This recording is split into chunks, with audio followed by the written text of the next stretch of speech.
Okay, we are live. Hi, everybody. Welcome to the Greenwich Village Folk Festival, December 2020 edition. We have a wonderful cast of artists. I'd like to thank each and every one of them for being here with us tonight. The list is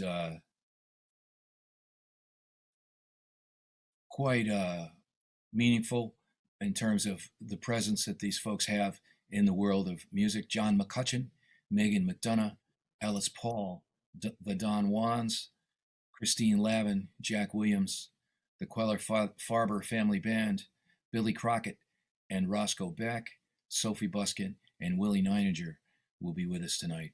And thank you all so much for being here.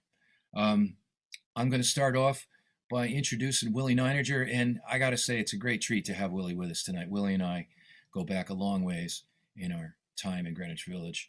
He's one of my earliest and longest standing friends of the village folk singers that I met in living there in New York City.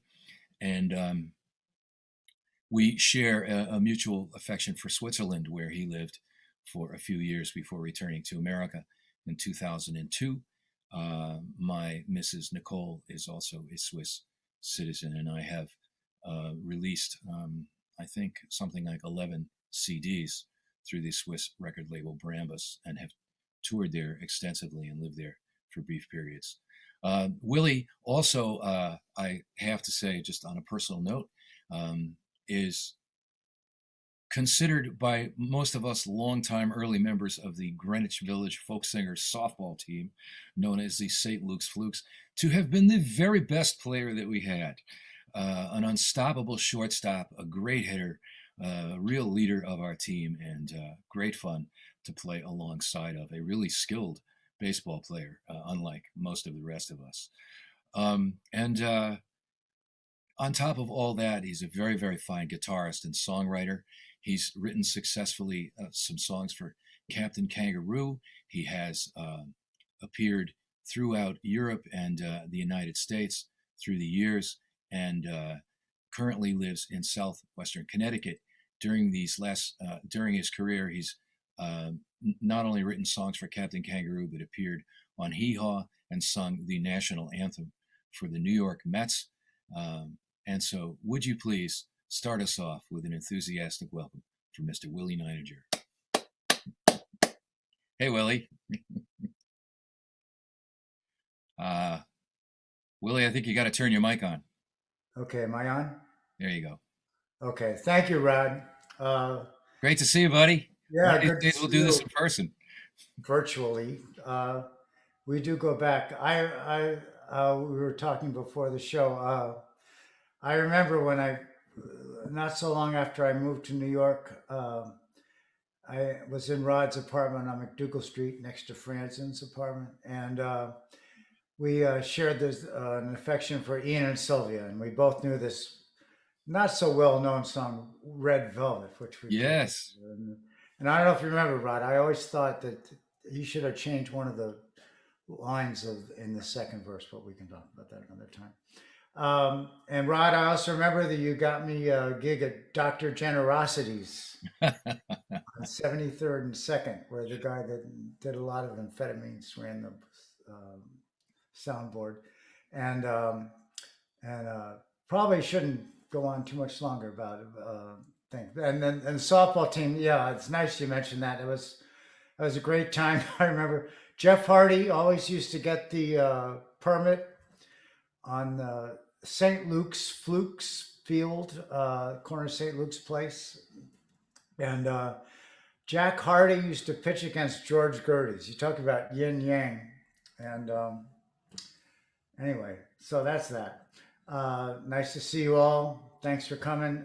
This is a new song. Writing some new songs. I've had a little free time lately, and hope you enjoy this one.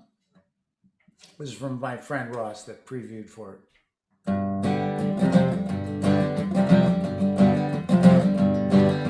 I don't want to be in this movie anymore. I'm tired of reading my lines, especially the ones when the villain escapes. Never gets convicted of his crimes, then he steals away with a femme fatale. It's enough to make you cry. Oh, I don't want to be in this movie anymore. It's wasted too much of my time. I don't want to be in this movie anymore. I'm tired of playing the part of the hero who starts out so strong but ends up with a broken heart. And it's all because he falls for that femme fatale. It's enough to make you cry. Oh, I don't want to be in this movie anymore. I'm tired of living a lie. When you're all alone in that darkened room and you see her kissing on the silver screen, is enough to make you lose your mind. It's enough to make you scream. Oh, I don't want to be in this movie. I can't take it anymore. Especially when all of my best scenes end up on the cutting room floor, which is where I used to be with that femme fatale. It's enough to make you cry. Oh, I don't want to be in this movie anymore.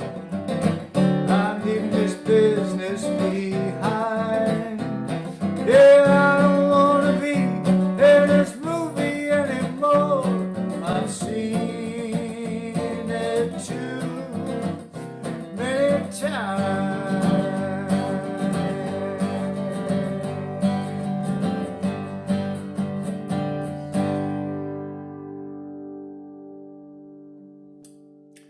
I can see people clapping. Thank you. This is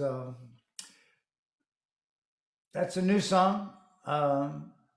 Welcome everybody. I know I have some friends from Briarcliff High School tuning in, Kenyon College, Tufts, and a lot of my tennis friends from Connecticut. Thank you everybody for checking everything out. The big elephant in the room, I'm always the one that sort of seems to bring up the elephant in the room, is what happened in March. In March, usually I do a lot of Irish shows. I love Irish music, as a lot of you know. In the merry month of June, from my home I started, left the girls a tune, nearly broken hearted, saluted my father dear, stuff like that. And I had, I think, 38 shows booked during the month, and of course, they all went by the wayside. And I was stagnant for a while, like a lot of people. And during the summer, though, once it got warm, I was able to play a lot of outdoor shows, mostly at assisted living places. I called it the extension cord tour. And it's sort of like get as far away from the building as possible and then bring people out. And sometimes I'll play in the window. So that was good. But you know, I had a lot of free time, as a lot of you have. So one thing I did was I live right near a golf course here in Southbury. So I liberated a lot of golf balls from the woods. I'm not sure what I'm going to do with them. But well, there they go, across my new living room floor. And I started designing mason jars with my favorite painter, Van Gogh. Hope you can see that. There's He Loved the Workers. And there's same guy, different painting. I hope you can see this. Okay, good. There's another guy, and here's the second. Van Gogh, he did a lot of did this guy, and then he did him again. And here's another guy on the bottom. Whoops, he's upside down. And then another guy on the top. And then we got Van Gogh in the. You can see I got a lot of free time. I probably can see him down there. Anyway, so that's what I've been doing. What have you been doing? And also, I had a lot of time to write songs. It's always easy to avoid doing that. But I started riding my bicycle to the post office every day. And then that didn't take up enough of the day. So I started walking instead. And when I was walking to the post office, I got the idea for this song. It's sort of a lighthearted song about the pandemic, if you can have something like that. My friend Ed Edelson made a video of this. It's on YouTube. If you just go 6 feet away, Willie, you'll find it. Anyway, here it is. I rarely write topical songs, but this one just came out, so I hope you enjoy it. Any questions so far? Well, I was walking down the road. Who do you think I see? She was pretty as a picture. She was smiling right at me. So I started to approach, but all at once her face got red. Her eyes got wide. She held out her arms. This is what she said. 6 feet away, 6 feet away. That is the new rule, and you must obey. Maybe some other time we could find a lot of games to play, but for now you must stay 6 feet away. Well, as she walked around me, I guess she could feel my pain, 'cause she wrote down her phone number, then she made a paper plane. She said, when this is all over, you can call me if you're still here. Then she took that paper airplane and she threw it right at my ear. From 6 feet away, 6 feet away. She says, I know what's on your mind and I'm keeping you at bay. So keep on washing your hands and don't you let them stray. Hey, I'm telling you, you gotta stay 6 feet away. Now I'm crying at her feet and my tears ain't crocodiles. It's only 6 feet, but it might as well be 6 miles. Now that paper plane's in my pocket as I'm walking down the street, and I'm thinking about that woman so geographically discreet. And it's starting to get to me, all the social distancing. And if something don't change real soon, I'll be in Bellevue or Sing Sing. Then you can see me from 6 feet away. Everybody, 6 feet away. That is a new rule, and we must all obey. You can bet I don't like it, but I have to say it's better than 6 feet under, 6 feet away.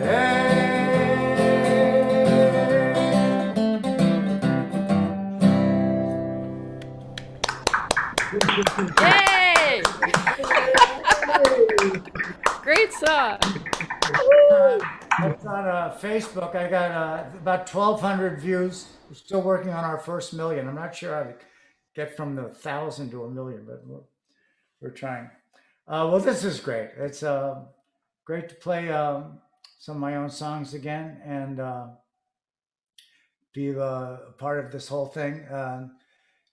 Rod bringing back memories of the softball team and we had so many great times around Folk City and Lone Star Cafe and gosh, years and years of things.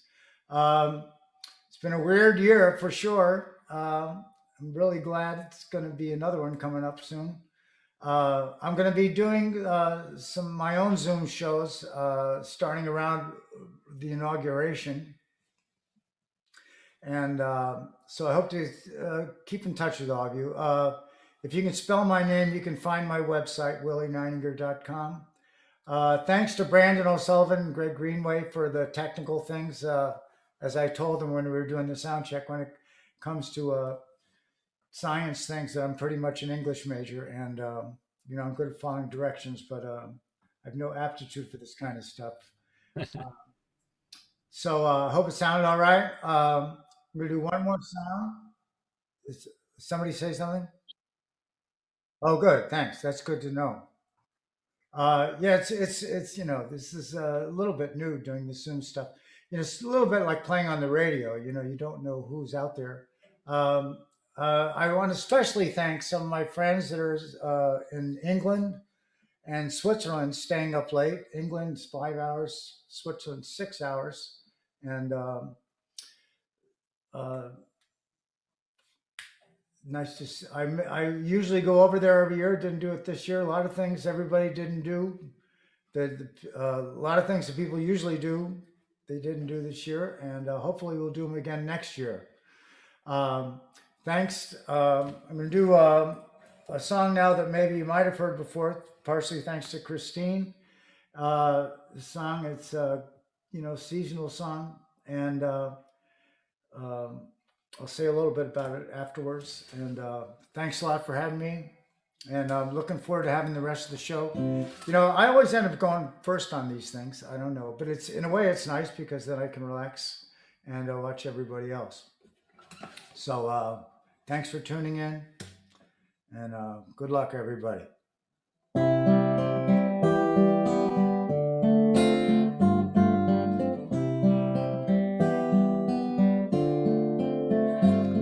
On a winter's night, sometime when we're all alone, we'll sing every song we know and turn off all the lights. What will we do when the music ends? What will we see when the lights go out? How can you feel when a friendship ends inside out? We're far away, lost in dreams, high above any clouds we see. But who knows when the storms will come? Who knows when winds will rise? Who knows what those snows will blow in our eyes? Who knows who'll be the first to go?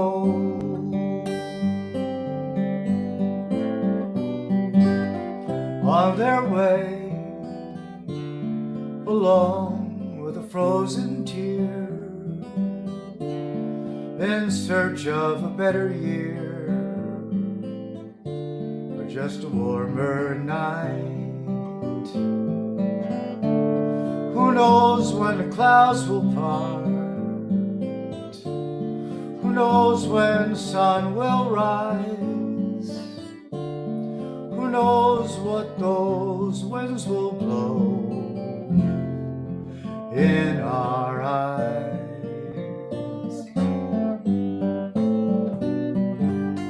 So just for now, we'll stay by the radio. We'll sing every song we know and turn off all the lights. Wrap the blanket warmly, shut the window tight.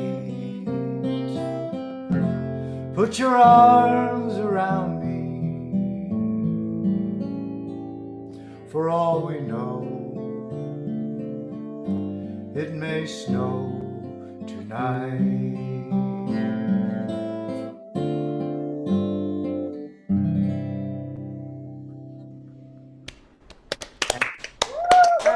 Yay. I want to say one more thing before I go.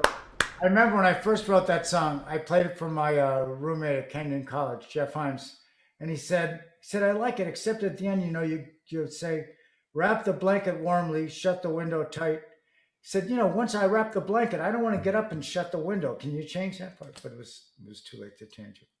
Anyway, thank you very much, and enjoy the rest of the show. Oh, thank you, Willie. It's Good so luck, good Willie. to hear you. You're That's still right. hitting them out of the park. That led off with a home Well, run I'm there. playing tennis these days. It's hard to find 17 people to get a softball game. That's true. That's true. But I luckily have a lot of people to play tennis with here. Coming up later tonight, we have John McCutcheon, and he was a very good catcher in his day too. So maybe we have the makings of really? a team here tonight. I remember in the 70s when I was playing a bunch of colleges in Virginia, he had this mimeographed guide of how to manage yourself, and it was brilliant. I learned a lot from that. I never met him, but I'm looking forward to seeing him. So we'll stick around. We're going to have an after the show party. Yeah, I got nothing to do. Well, thank you, Willie. My pleasure. Hi, everybody. I'm Ron Olesko. I'm the director of Folk Music Notebook. I also have been doing a show on WFUFM since 1980, and that's where I got to meet many of these wonderful people that you're seeing tonight on this Greenwich Village Folk Festival. And this is obviously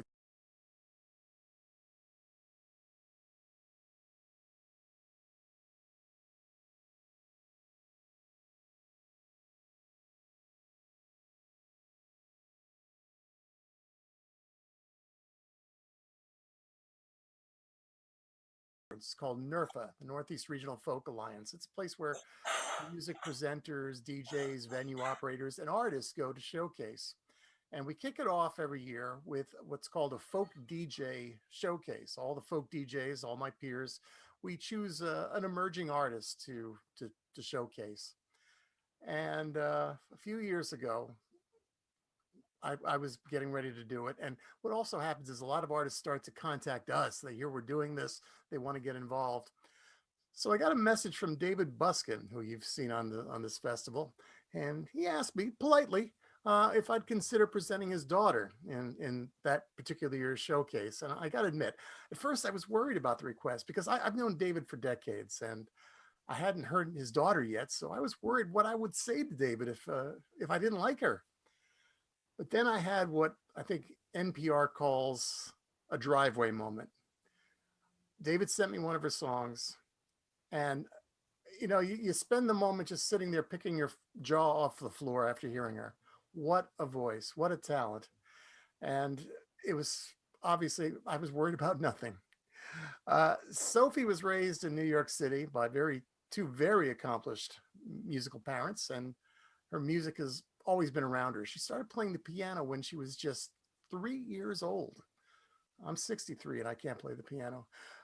She was in a recording studio at the age of 4, began working as a child jingle singer. She would later earn a specialized degree in visual art from the prestigious LaGuardia High School in New York City. And she was accepted at Berklee College of Music in Boston, where she joined the gospel choir and the Motown ensemble and began collaborating and writing on songs. Well, since then, she's embarked on her own career, performing solo at venues such as Rockwood Music Hall in New York, The Cutting Room, Passim, and so much more. And she's continuing to write and navigate her career in this life-changing pandemic. And her voice and presence is just the right prescription that we all need in these crazy times. Please welcome Sophie Buskin. You guys, Ron, how do I even play after that? That was so nice. Thank you. Thank you. I want to thank everybody for making this possible. Everybody that put it together. Ray for emailing me and making sure I stay on my shit during. Oh, I can't say that. Sorry. On my stuff during this COVID time, which is really hard because I don't know. You guys know. You get it. Anyway, but I have been writing. It has been a blessing as far as creative time has gone. You know. So I have some new stuff, and I'm gonna try playing some of them for you. And yeah, I guess that's it. Thanks, everybody. Ron, I can't even get started with you, man. I love you so much. All right, this song is called "The Rabbit." I wrote it in the very beginning of quarantine over Zoom at like 4 a.m. with my very good friend and writing partner, Brendan Desalia, who might be making a guest appearance on this song. We'll see. Anybody else nervous?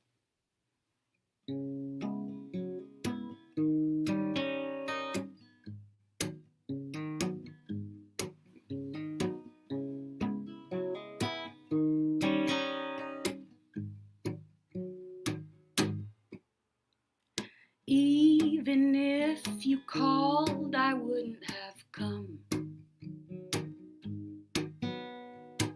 The space you left behind has already gone numb. Rabbit down the hole and back out on the run. Even if you called, I wouldn't have come. And even if you plead, I wouldn't have shown. Cross the double lines dividing up our home. Your glass house, my sticks and stones. Even if you plead, I wouldn't have shown.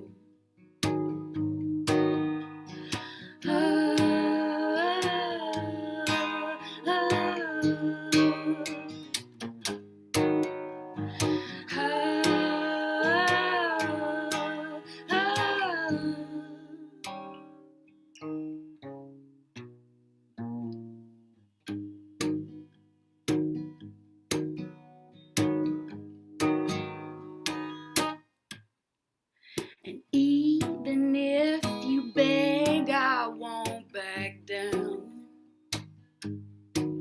I'm laughing while you're crying on the ground. I wear your tears just like a crown. Even if you plead, I won't.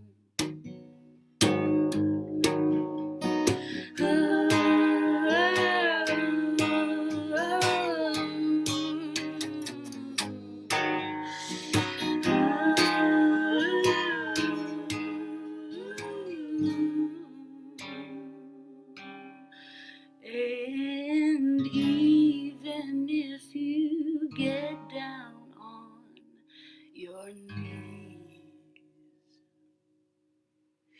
even if you say, please, baby, please, the lion loves a rabbit in his teeth. Maybe you should get down on your knees. Oh, maybe you should stay down on your knees. Woo! Yeah. Thank you, everybody. This is so weird performing on Zoom.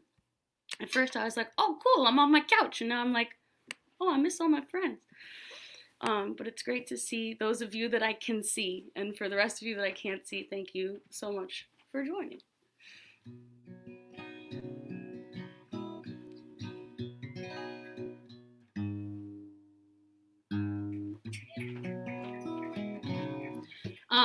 I'm gonna play a song that probably none of you have ever heard before.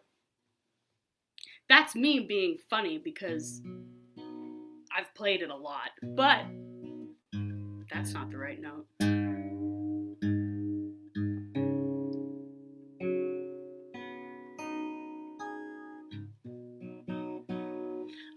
This song is near and dear to my heart, and I recently just I moved into my own apartment in the Bronx. I've never lived by myself before. It's very exciting, except for then COVID happens and you're like, oh, I live by myself now, and I'm starting to talk to my cat and my vegetables and my plants, but it's cool. So I got a record player, and I found a guy on Etsy who was like selling my dad's record, and I already had it, but I was like, oh, I gotta get it again. I'm gonna pay $10 for this record. Sorry, Dad, I did it. And it is the record that has this song, When I Need You Most of All, on it.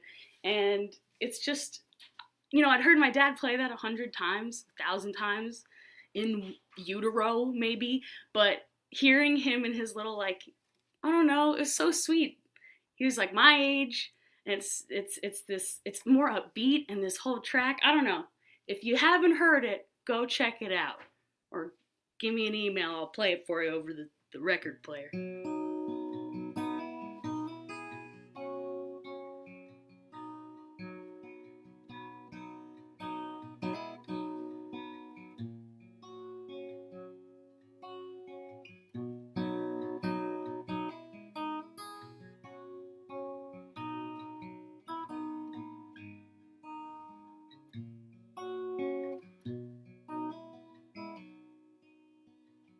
You say my smile is like a summer's day, but what if tears begin to fall? If things get bad, will you be on your way? Will you be here when I need you most of all? When gray geese honk across the autumn sky, would you look up and hear the call? Would you be like the geese and have to fly? Will you be here when I need you most of all? When I am snowblind and it seems that the mountains and the trees are too distant and too tall. When I am having my December dreams, will you be here when I need you most of all?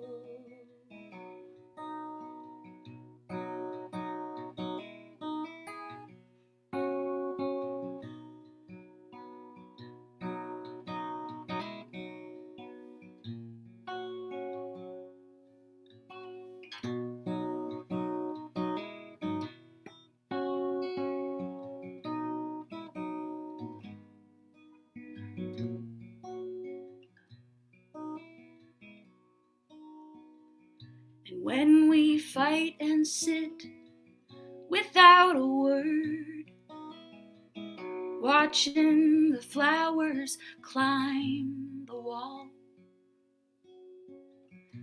will it be spoken and will it be heard? Will you be here when I need you most of all? I don't mean moments of unkindness or anger. There'll be days when the house is just too small.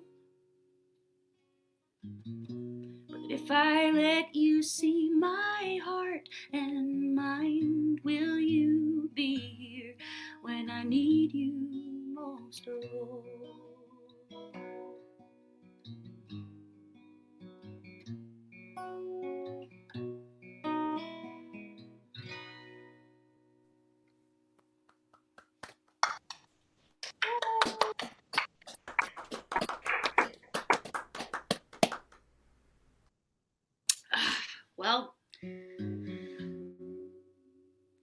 be a normal set if I didn't have to tune down to open D in the middle.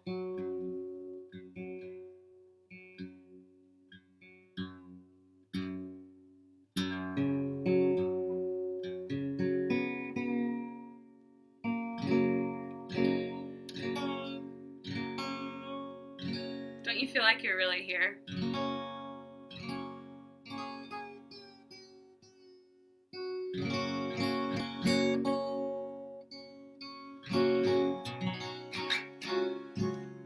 So, this will be my last one. I don't have a lot of stories or anything. Willie was so great. It was such a pleasure to watch, and it made me feel really comfortable before going on. So, thank you, man. And I felt like, oh man, I feel like I should have things, or like COVID songs, or, you know. But I'm just happy to be here, and I feel like all of this has just made me want to be more honest about who I am, and I don't know.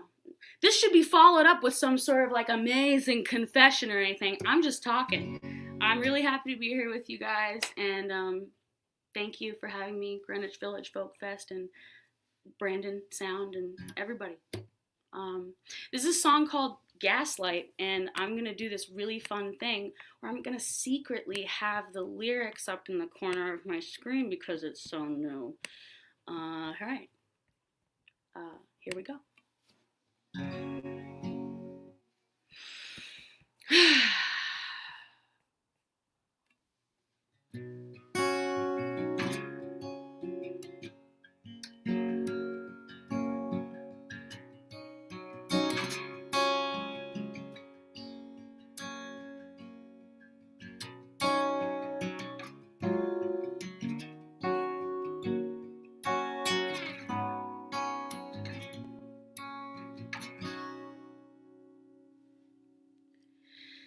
I'm coming down straight through you, your eyes barely open. I could drown the illusion, but I'd rather down the poison. I don't want this version, I would rather have the ocean. Is it worth what I've been missing? The dawn is dust by morning. I thought that I was the best for you. I fool myself 'cause you ask me to. And I play the game while you make the rules. So you lay the trap and strike the match, 'cause you always know that I'll come back.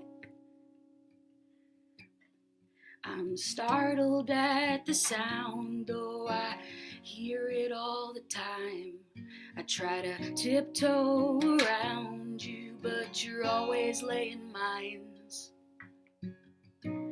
So let's talk some more silence and scream past the city limits. I can't count on both hands the times you changed my mind.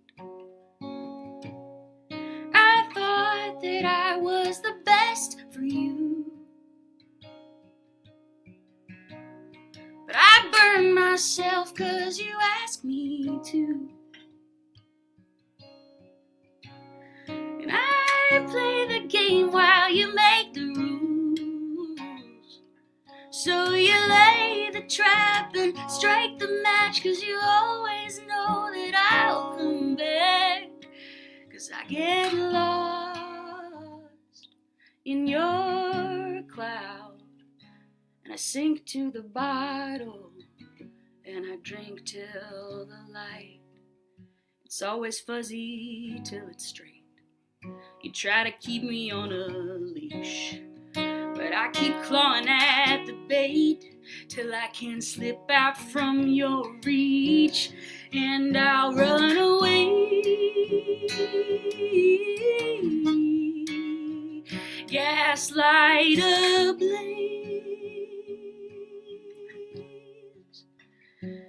I'll run away.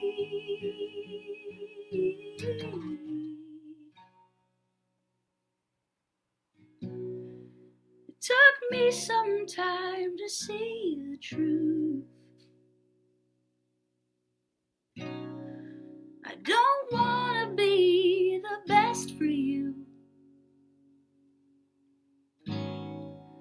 so I burn you down 'cause I have to.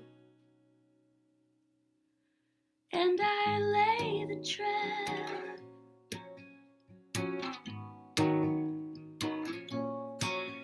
and I pour the gas,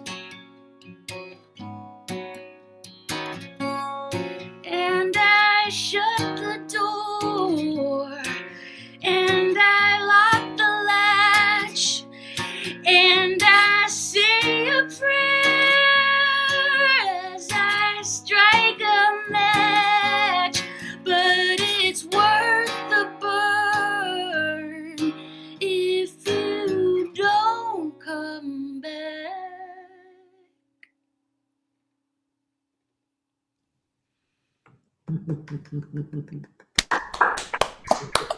Yay, Sophie! Yay! Hi, Christina. Hear you. Thank you. Great set, Sophie. Really good stuff. Thank you. Thank you so much for being Thank with you, us. Rod. There you are. I'm right here. Here. Good to Hey. see you. How you Thanks, doing? Good to see you too. I'm doing awesome, considering. How about you? It's one day at a time. That's I just say it until it's true. Are you busy around the city?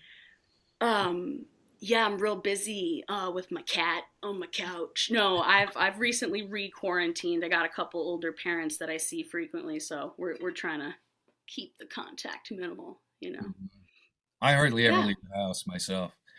Yeah, there's no real reason to. I have a TV and a guitar. I have this. This is it.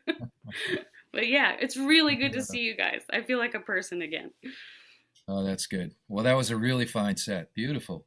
Thank you. The middle song you did was your dad's wrote that? Did I get that? Yeah, it's my dad's. Yeah. He wrote it back in, way back in the day, and Mary Travers recorded it actually. But I personally think his has something special about it. But I'm biased, But thank you, Rod. Oh, Thank it's you, good to have you, everybody. Sophie. Yeah. Well, hey everybody. I hope you've been following all this and listening to us here on the Greenwich Village Folk Festival. Let me take a second to mention that all of the artists you see here tonight are officially, anyway, donating their time. However, we do request that if you wish to make any donations to the Greenwich Village Folk Festival, there are 2 links you can use from PayPal. One I know by heart, it's paypal.me/GVFF2020. There's one that's quite a bit longer and harder to remember for me. But if you can find it, I know it's on Facebook and it's on our website. If you can find it, it's the better one to use, as no payments are deducted from that. We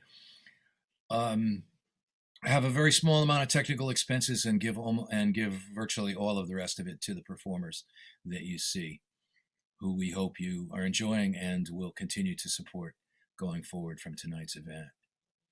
Our next performer and I share an anecdotal acquaintance of sorts. I think I was about 7 or 8 years old and living in a small country town in Connecticut with my mom, with my family, when a encyclopedia salesman came to our house. And he sat us all down, and my mom was very interested in getting us an encyclopedia. He sat us down and he looked at me and he said, "What's your birthday, kid?" And so I told him my birthday was August 17, and he flipped through a book and he said, "You have the same birthday as Davy Crockett." Now, I'm old enough to remember the day when Davy Crockett was seriously the bee's knees. And I immediately went out the next day and bought myself a coonskin hat, which you could find anywhere because of Walt Disney at that time, and wore it to school. And for a couple of weeks, I was the king of my second grade class, or whatever grade I was in at the time. Now, I know that doesn't have anything to do with Billy Crockett, except the name in a distant relationship, but I couldn't resist telling you that story. Now, Billy Crockett and Roscoe Beck, are going to be our next performers. And Billy is a veteran of the session world of Nashville, and has toured nationally and has made a couple recent CDs, Rabbit Hole and In Session, that have been very highly regarded by critics. American songwriter, in fact, referred to him, quote, as a fusion of refinement and soul. Pretty good combination. Since leaving Nashville, Billy's moved to the hill country of Texas, where he owns and operates Blue Rock Studio, which I believe is in Wimberley, Texas, one of the really finest recording studios in an area of the country, of course, renowned for its music scene. And as a result, Blue Rock also presents many very worthwhile artists in their studio environment, as we're doing tonight. So that might be something you folks who enjoy these concerts brought to your home might want to check out. Google, if you haven't already, Blue Rock Studio, and see what their schedule is. They've had some very fine people. I know Sleek Leaves was there recently, some other folks like that.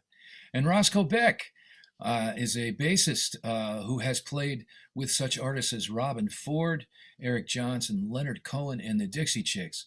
What more can I say? He's also a successful record producer who's been nominated twice for 2 Grammys. So, time for me to stop talking. Please give a big Greenwich Village Folk Festival welcome to Billy Crockett and Roscoe Beck. Blue Rock. Well, hi there. Billy and Roscoe coming to you from Blue Rock Studio in Wimberley, Texas, in the heart of the hill country. Really a pleasure. It is a fine, fine night and a thrill to be a part of the Greenwich Village Folk Festival tonight with you. Been quiet around here this year in 2020. Holidays are going to be quiet. Big old table with a lot of missing faces and a lot of empty chairs. I'll sing you one that kind of stems from that. It's called Ghosts.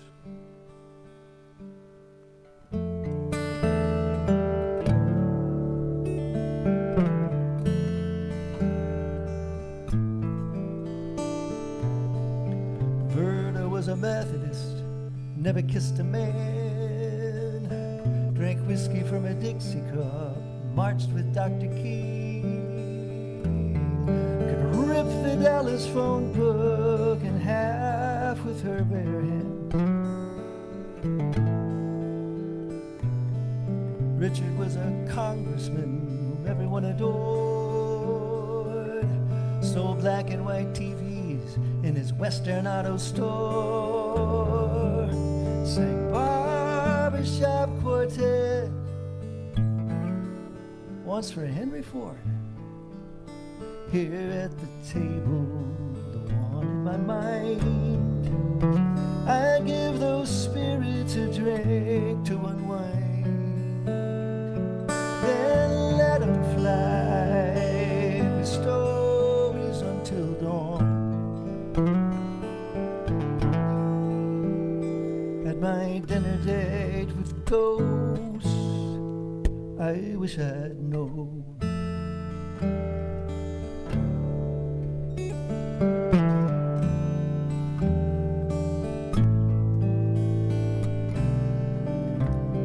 Betty was a dancer, went pro in 47, worked with Benny Goodman, had drinks with Louis Belson. They say she had some legs, I bet she knew how to use them.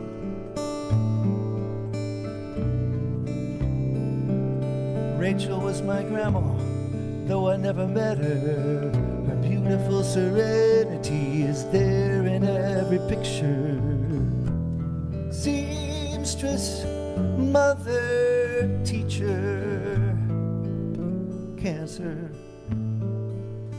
Here at the table, the one I made up, 'cause I can wish for anything that I want. We're carrying on like friends who won't go home. At my dinner date with ghosts, I wish I'd known.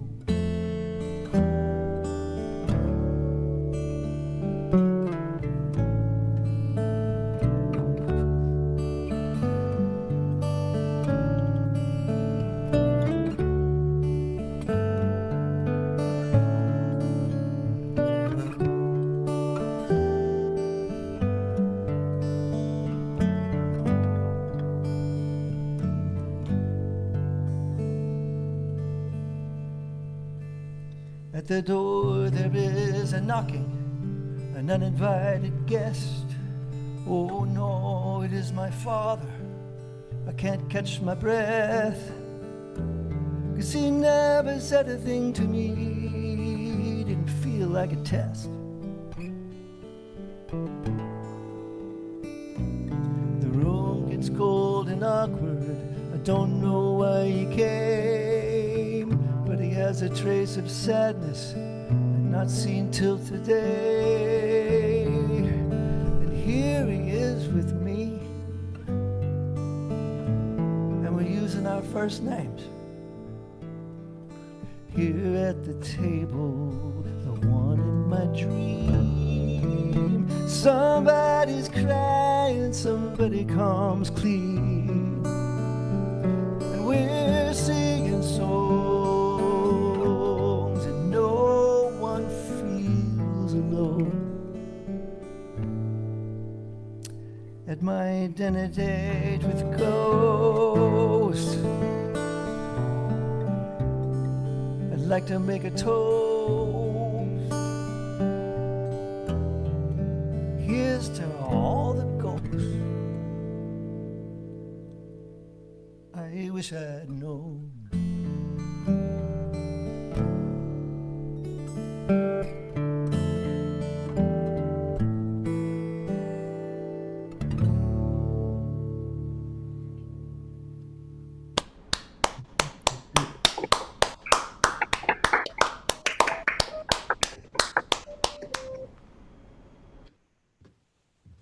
Hey, what a pleasure it is to play with you, Roscoe. Beck. Pleasure it is to be here, Billy. Since you don't have a microphone, I'm going to tell them what you just said. You were looking at your watch. No, you weren't. I echo that. What a privilege, man. So, I'll do you two more. 30 years ago, just about, I wrote a little song with my friend Milton Brasher Cunningham in Connecticut tonight. I used to do a lot of church gigs, I mean, all over the place. And one day I said to Milton, I wonder if we brought a little Socrates into our church work, what that would be like.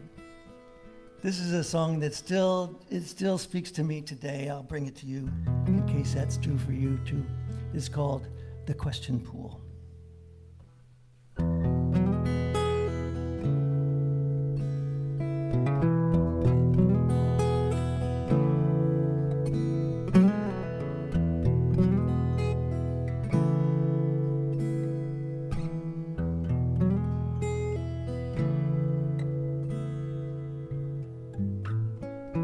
Where did I leave my plastic halo?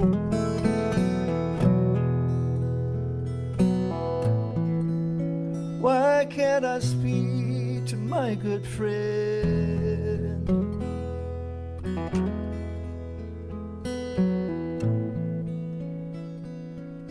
Am I sleepwalking through the best years of my life? How long is too long to pretend?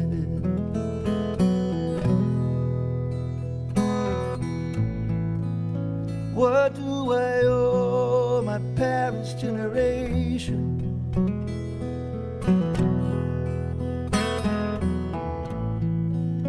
What what do I want, and who would know?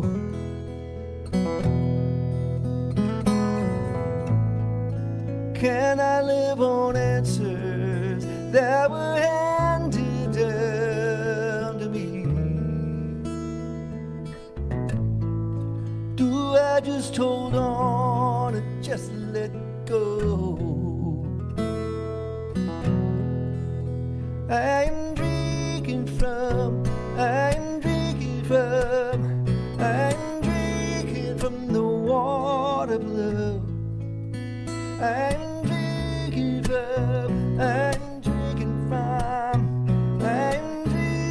from the water blue.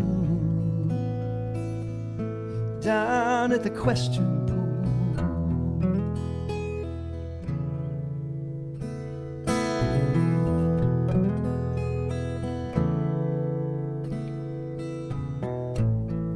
And what is lying over my horizon?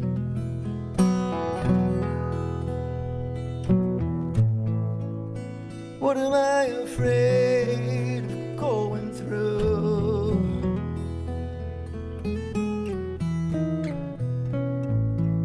And if whatever happens comes to push me past the edge, will all I believe in still be true? I'm drinking from the water blue. I'm drinking from the water blue. Down at the question pool. And I wonder what it all comes to. For me, for you, I wonder how you getting through.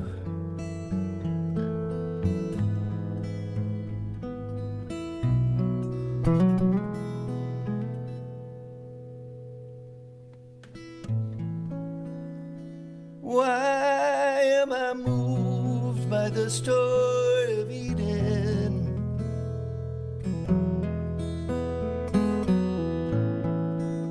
What does its lovely sadness mean?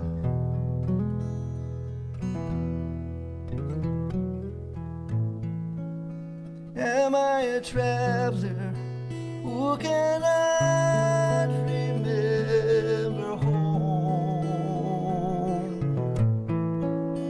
Why do I cry sometimes in dreams? I am drinking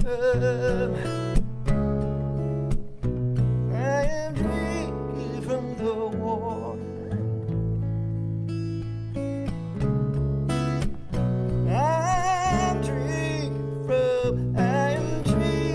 from the water blue.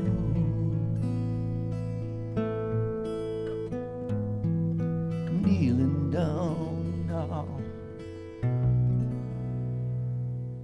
at the question pool.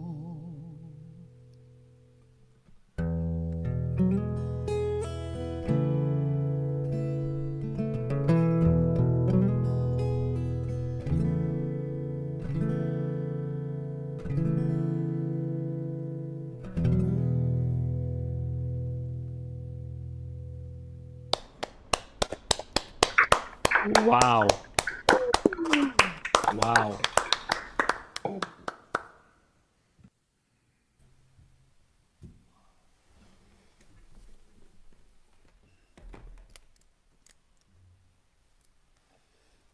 So to all the indie musicians, all the folk artists in 2020, wherever you are,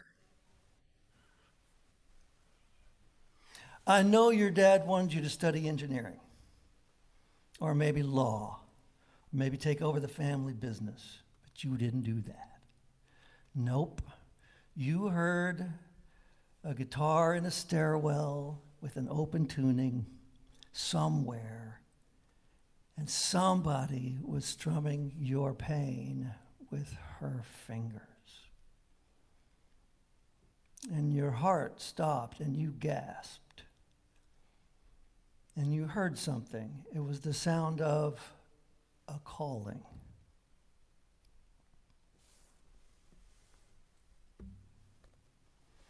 And you've never worked harder in your life trying to get good at something. And now you can really do this. Maybe even your dad is proud. But what a risk you took. It cost you everything. And then one year, the fog rolls in. One year, all the venues simply shut down. Now what do you have to show for it? Except maybe 300 stickers on your guitar case. So I'll sing you a little song that reminds me of something. It reminds me of the value of this thing that we do.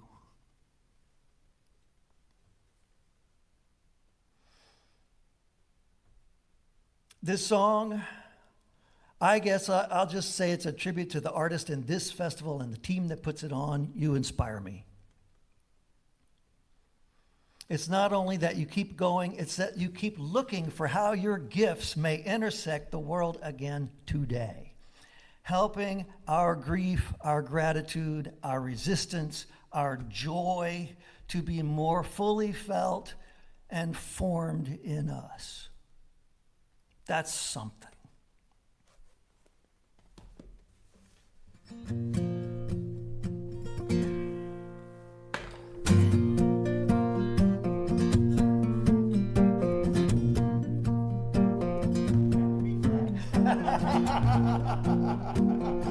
I told Roscoe we'd do this in another key. Let's do it in that new key. You want to? Sure. Yeah.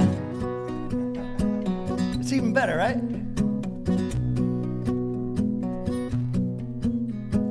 Hurricane blew my little house down. My television, it ain't ever been found. So look at the moon, sleep on the ground. That's not nothing. There's something. You know, well, I'm just not quite over that yet. Because, you know, it's a simple task for me to make that change. For you, it's like a whole different game here. That's something. I'm never gonna make it to the French Sorbonne to see Shangri-La or Avalon. But Mama's in the kitchen with a pretty little apron on. That's not nothing. That's something. Well, keep on dancing long as you will spin around. Keep on moving down the road from town to town. Keep on throwing all our love to the crazy wind till it come back again.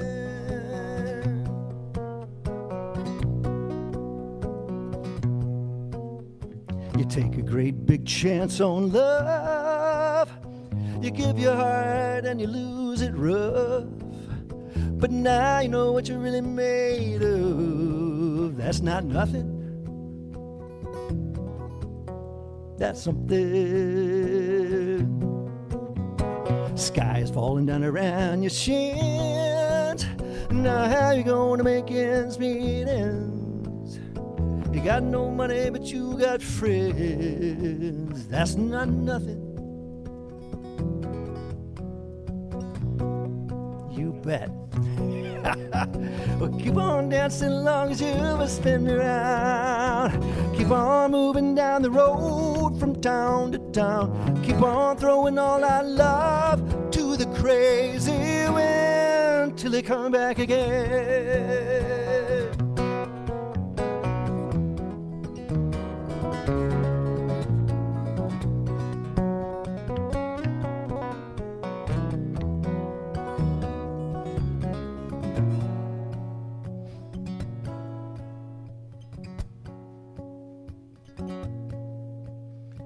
You look in the mirror and you see an old goose.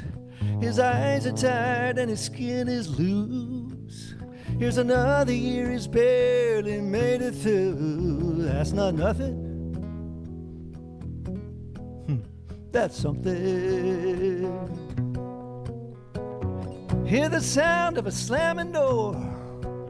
Well, that woman you missed was never yours. Like a flash in Texas thunderstorm. That's not nothing.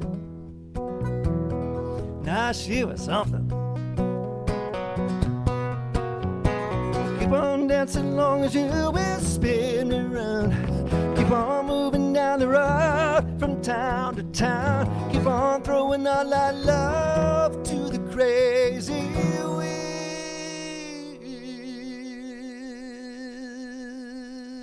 wind till it come back again.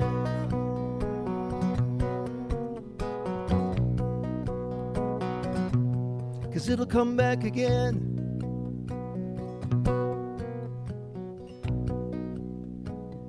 Even if it don't ever come back again.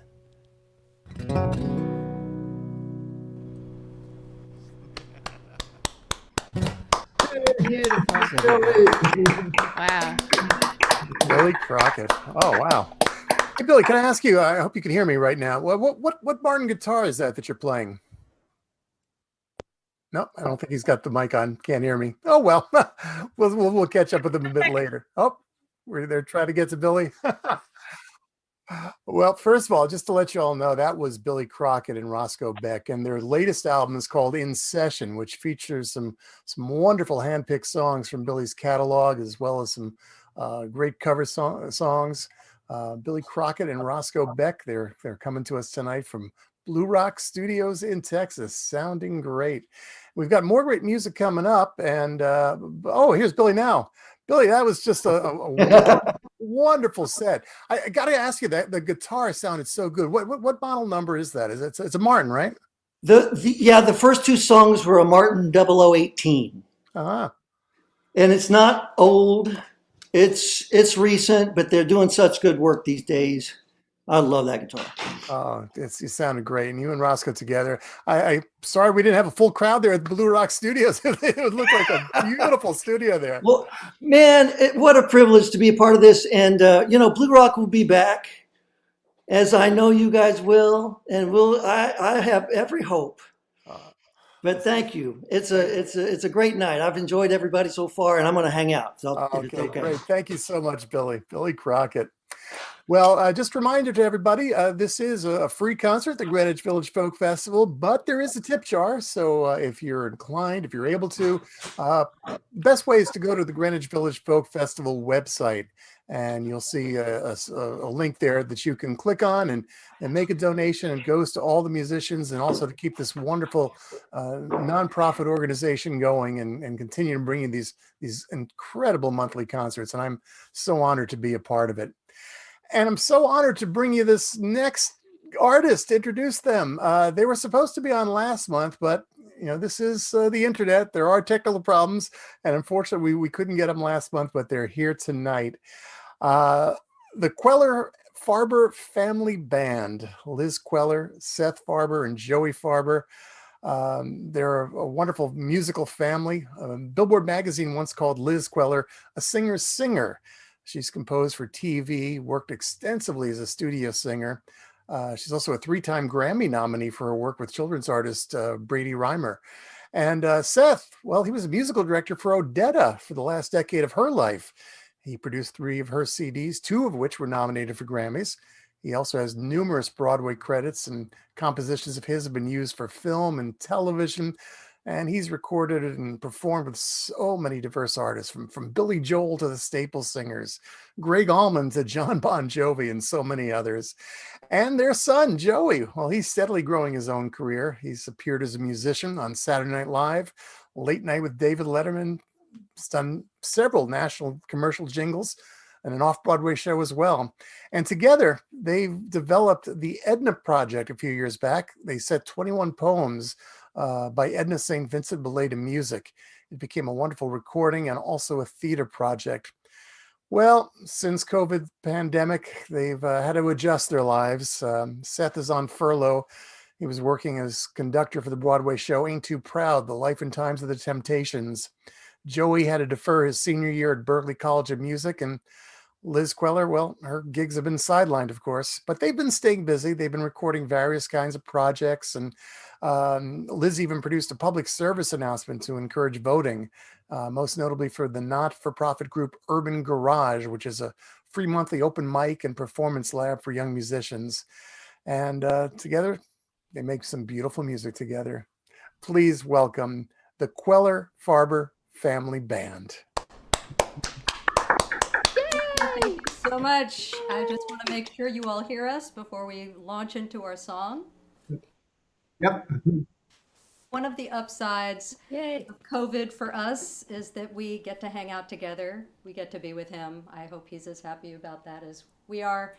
And we've come up with some nice arrangements for some old songs. So we're going to play one of those for you right now.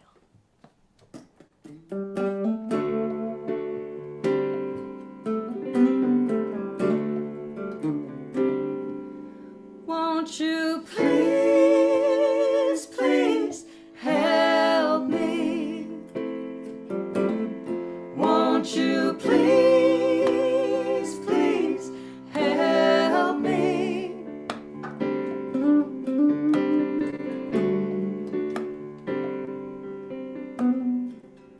When I was younger, so much younger than today, never needed anybody's help in any way. Now these days are gone, I'm not so self-assured. Now I find I changed my mind and open up the door. Help me if you can, I'm feeling down. And I do appreciate you being around. Won't you help me get my feet back on the ground? Won't you please, please help me? Won't you please, please help me?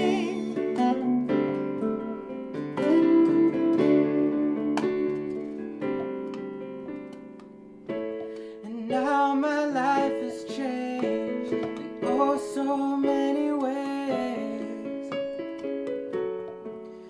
Independence seems to vanish in the haze. Every now and then I feel so insecure. Then I find I change my mind and I open up the door. Help me if you can, I'm feeling down. And I do appreciate you being around. Help me get my feet back on the ground. Won't you please, please help me? Won't you please, please help me?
Wow. Thank you. That was fantastic. You guys are unbelievable. Yes, I hear you.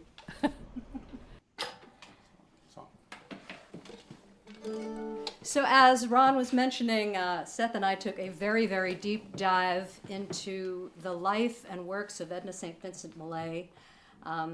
It was quite by happenstance, but once we were engrossed in her poetry, it was a really wonderful journey. The theater piece that was produced in New Jersey a few years ago is going to be remounted at UC Davis in December 2021, and I'm really thrilled about that. So all you folks who are out there listening in that part of the world, mark your calendars. We'll be coming out west. We'll be getting on a plane and traveling and really looking forward to all of that. This poem is called Song.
Thank you.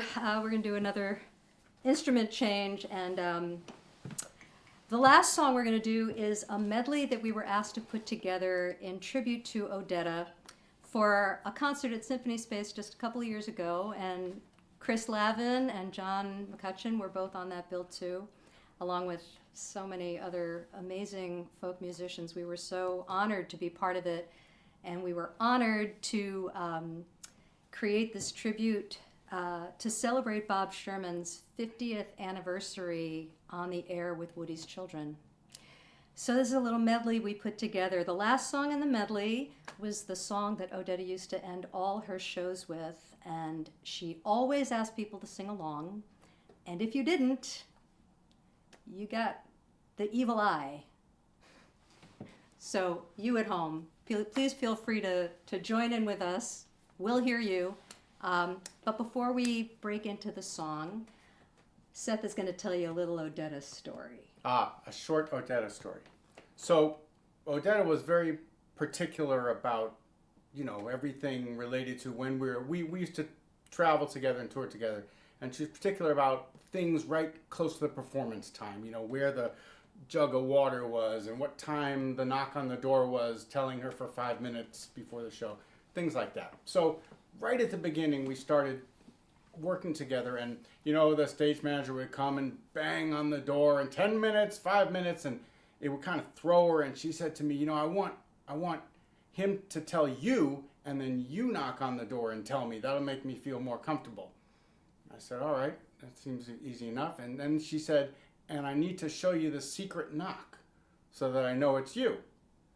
Now I got kind of excited. I was thinking maybe it might be some kind of iconic folk rhythm from the early 50s, maybe. So she goes, okay, let me show you how the knock is. It's like this. I said, that's it? One? She said, yeah, that's it. I said, all right, I could do that. So I went and told the stage manager, listen, don't knock anymore. You tell me, I'll tell her.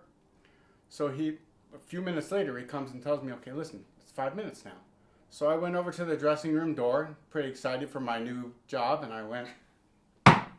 And from inside, she yells, not so loud. I can hear them laughing. I can hear her laughing. I hear thunderous laughter. I hear it. I do. hear it. I do.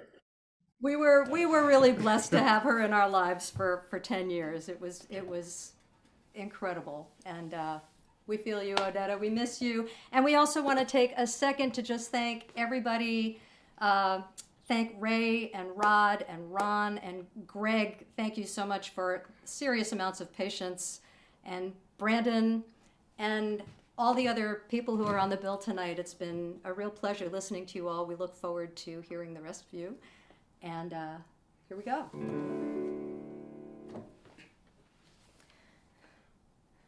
The Rock Island Line is a mighty good road. The Rock Island Line is a road to ride. The Rock Island Line is a mighty good road. And if you wanna ride it, gotta ride it like you find it. Get your ticket at the station on the Rock Island Line.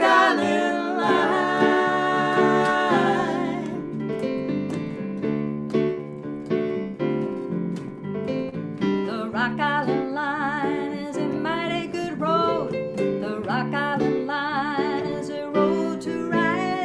The Rock Island Line is a mighty good road. And if you wanna ride it, gotta ride it like you find it. Get your ticket at the station on the Rock Island Line.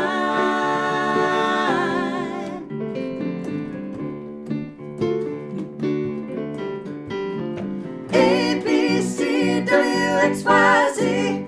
The cat's in the cupboard and it can't see me. I may be right or wrong. I may be right or wrong. I may be right or wrong. I may be right or wrong. I may be right. You know you're gonna miss me when I'm gone. I may be right or wrong. Heard Odetta sing, it was a holy sound. I saw her shine her light, shine it all around. And with a mighty roar, She left us feeling fine. she's up there riding on that Rock Island Line.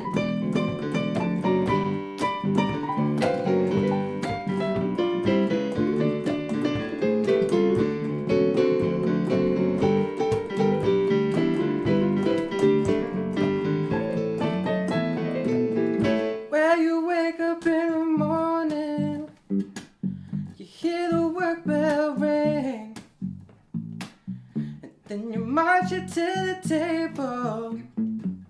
You hear the same old thing, lit the midnight special. Shine a light on me. The midnight special. Shining seven loving light on me. Light on me. Light on me. This little light of mine, I'm gonna let it shine. Let it shine. Let it shine. Let it shine.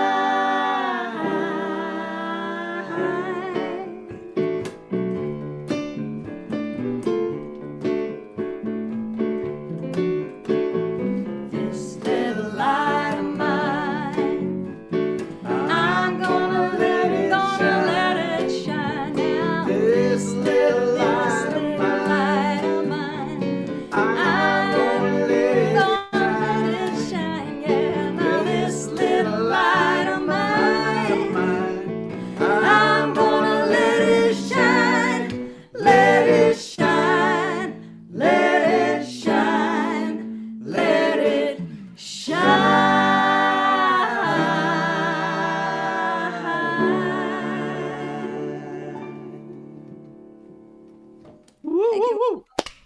Yeah. Beautiful.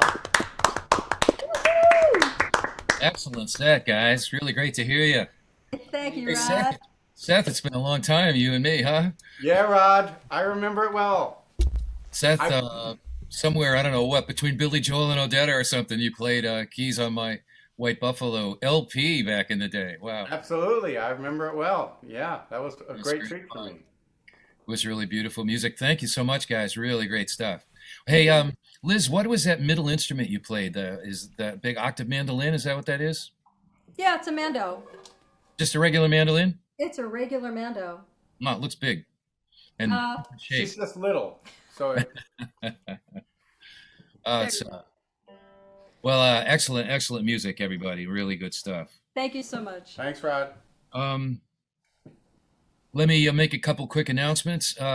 Once again, we do have a tip jar at paypal.me/GVFF2020 or the longer address that you can find on the website and Facebook, from which no deductions are taken. So if you can use that one, we appreciate it. We share all donations with the musicians, and after a very small amount of expenses that it takes to keep going here. And I was just thinking, Ron, while I was watching you introduce the Queller Farber family band, that I'm developing a serious case of microphone envy. Looking at you,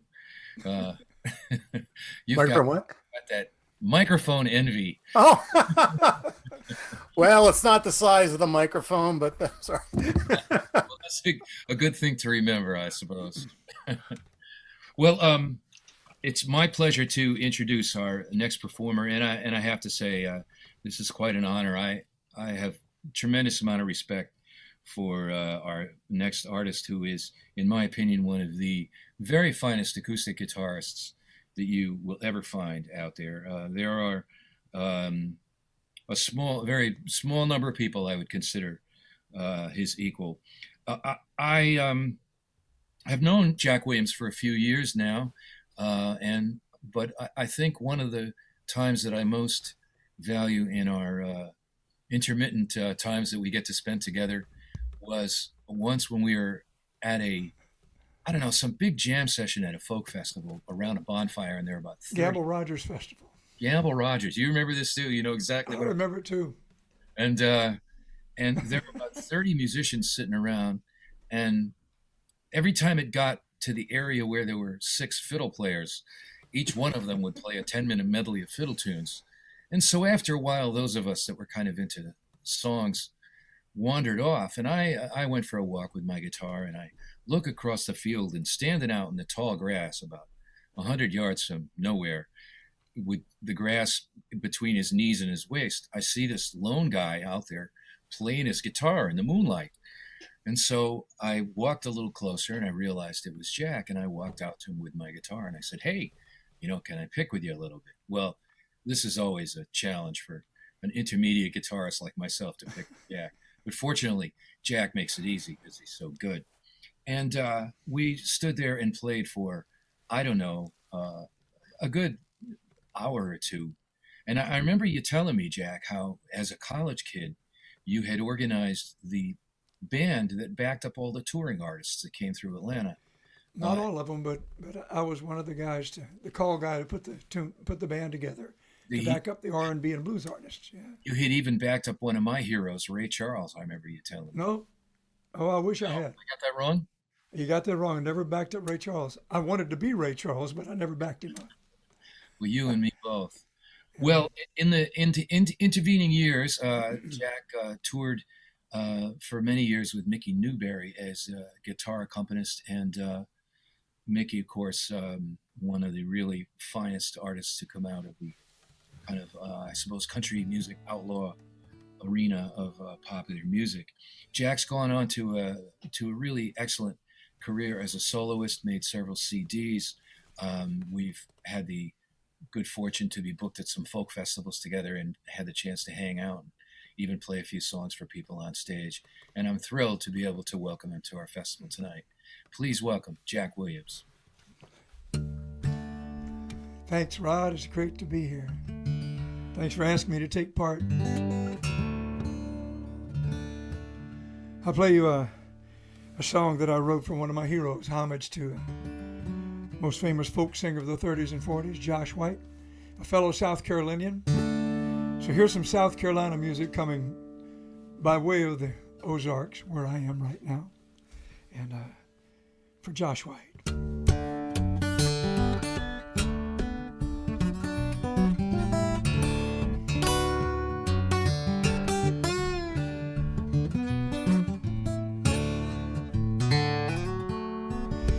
Josh White was a natural man, held a plug nickel in the palm of his hand. He raised it up like a glass to his eye. What he saw through the nickel made the natural man cry. Lord, Lord, Lord, this morning made a natural man cry. Then through the nickel a vision arose. He saw an actor in the jungle with a bone in his nose. He saw a maid in an apron with a Hollywood grin. Heard a singer at the back door slamming again. Lord, Lord, Lord, he heard the back door slamming again. High upon a mountain sat the Lord and the natural man.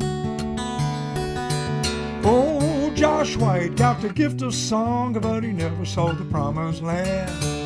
He never saw the promised land.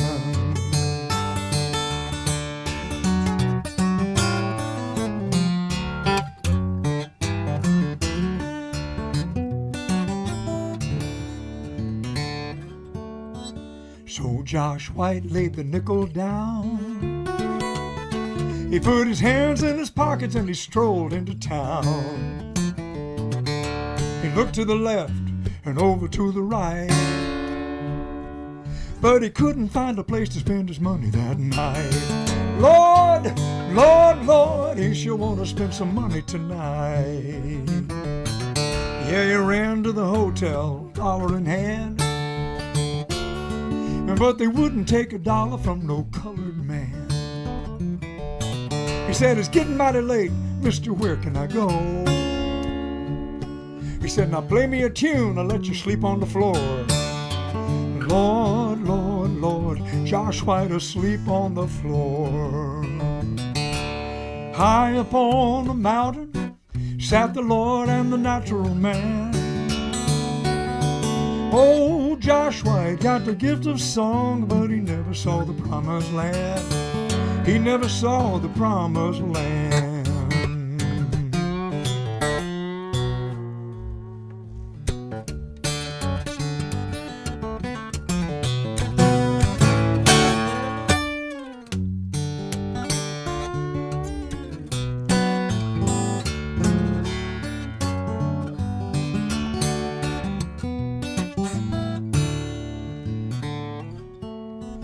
way up yonder where the angels are found.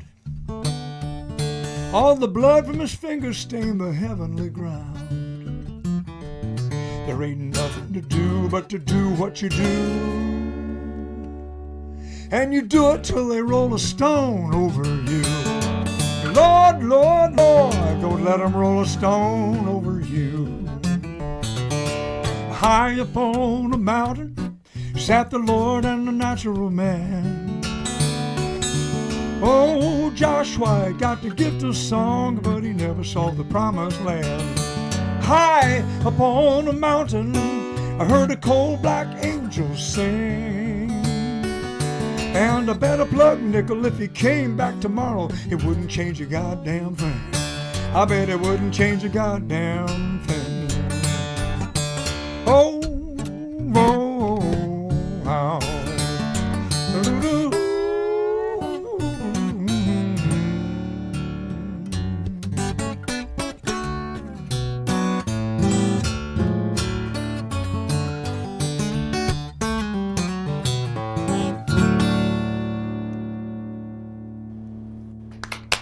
Joshua. Yowza! Yowza! Thank you very much. Woohoo! Boy, it's an honor and a pleasure to be here in Greenwich Village with y'all. I've only been to Greenwich Village twice in my life. The most recent time I played a gig with our good friend Dana Kurtz, one of my favorite songwriters, singers in the world. I don't remember where that was, but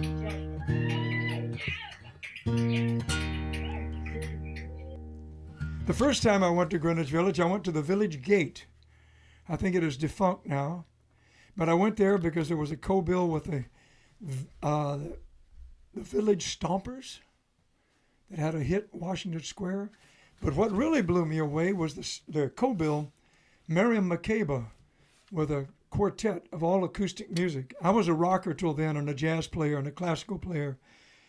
And after hearing that concert, that's what made me decide I want to play acoustic music, and I want to be an acoustic player full time. So that's all I have to say about Greenwich Village. But I'm from northern South Carolina, where being a military kid, coming and going back and forth, I had to deal with a grandmother, my mother's mother, who was dead set, hell-bent, you might say, on making a Baptist of me. It failed. She failed in her attempts. It wasn't that she wanted to make a good Christian of me or a good person. She wanted to make a good Baptist of me. And in her own image, I might add. So a whole series of songs came from my misguided religious upbringing, I suppose. This song was born while I was waiting to play a concert at the Shearith Israel Temple in Richfield, Connecticut.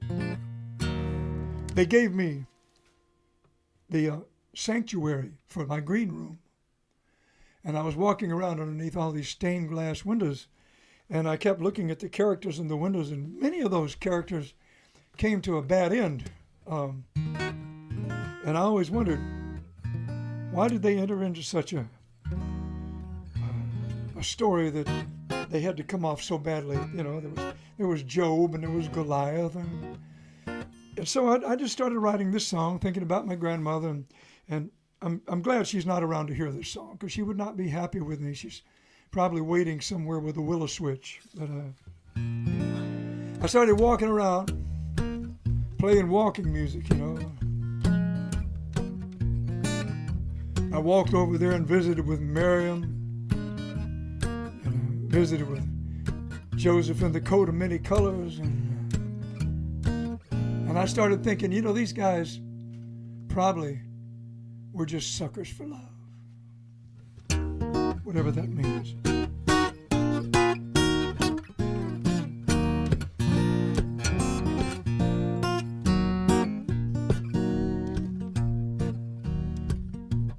I'm a big fish in the ocean, but there's something much bigger than me. He made me swallow an Israelite whole and then it made me set him free. I'm a big dude from the desert, a pituitary Philistine clown. They made me fight some Israelite, and they laid my poor body down. I was lonely and blue, chosen from above. I played my part, but got a stone in my heart. I was a sucker for love.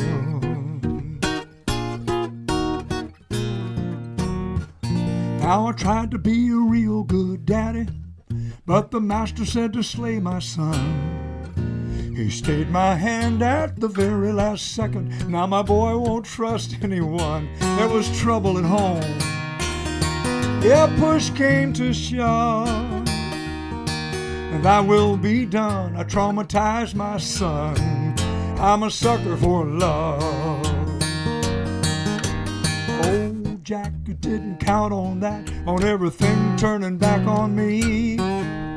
Lord knows a chill wind blows through the boughs of the dogwood tree. I'm an otherwise pretty nice fella who wouldn't harm a hair on your head. But if I kiss you after supper tonight, I'm just doing what the big dog said. I was chosen to burn, abandoned from above. I played the fool and the liar, wound up in a fire. I was a sucker for love.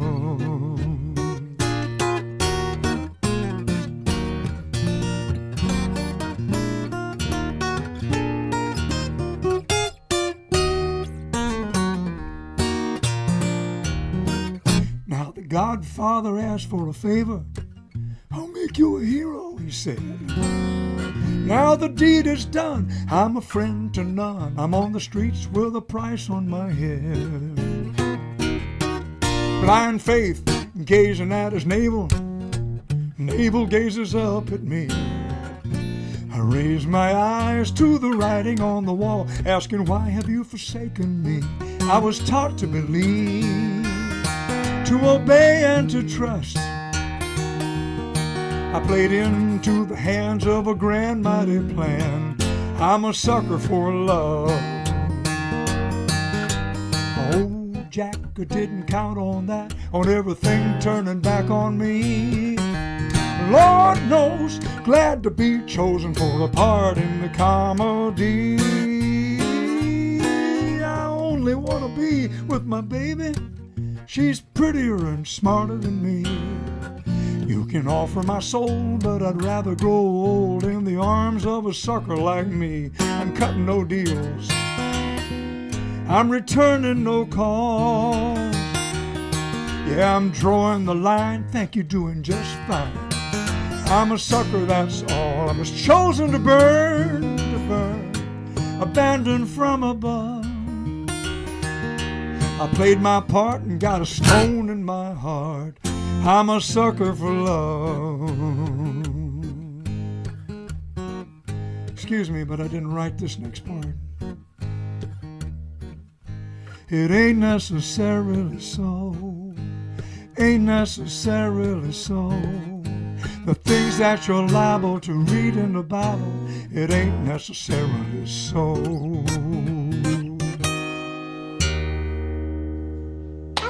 Wow. A little Sunday morning music for you. Have mercy. Have mercy. My grandmother, man, she's going to be so surprised when I show up in the same place where she is. One more song for you. This is one of my favorites of my songs. A song that was never mentioned or requested for about 15 years after I recorded it. So I assumed it was a dud. And then all of a sudden, a whole bunch of people started recording it and requesting it. And it's like the song just slept and came to life. This is a totally right brain song. Most of my songs are very right brain. I don't always know what they're about. I still don't fully know what this song is about, but Peggy Seeger loves this song. She told me it's about climate change. So let's roll with that, okay? If you don't mind. Here's a song about climate change. I'm going to close down here. Many thanks to Rod McDonald and for the festival for having me come play. I'm honored to be a part of it. Thanks for letting a Southern boy come and creep into your most interesting northern world.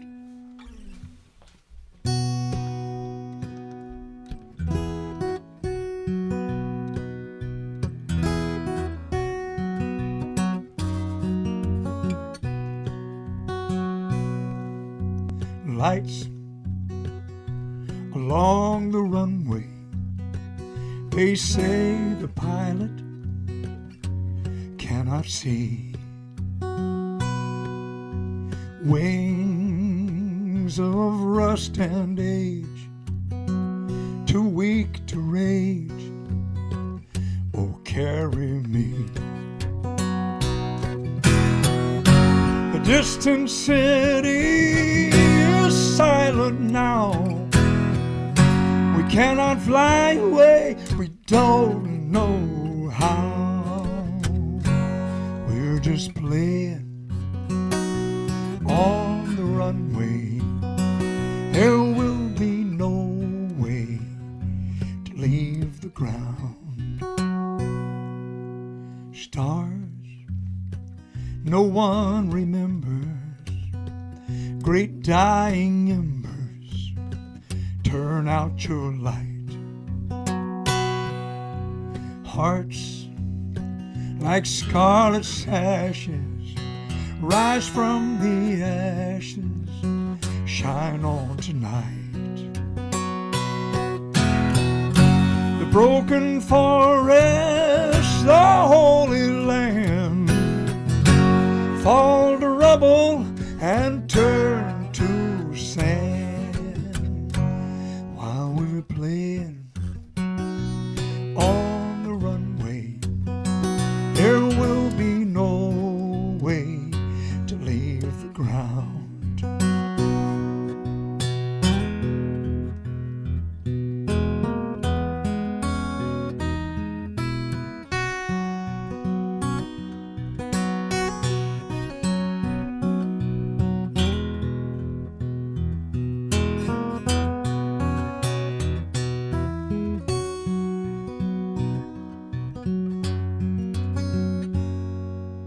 Stand and be my friend. If this must end, why should we care? We'll just dance like no tomorrow. There is no sorrow we cannot share.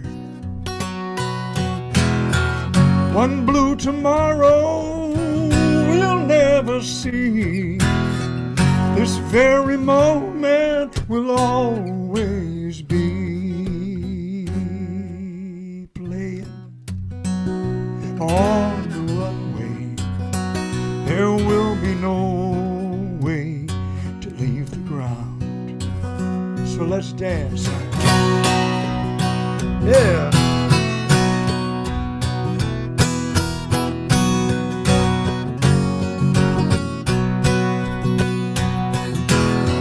There is no heaven, there is no fire, no sanctuary, no angel choir. There's just playing on the runway. There will be no way to leave the ground. We're just playing on the runway, watching the Milky Way slowing down.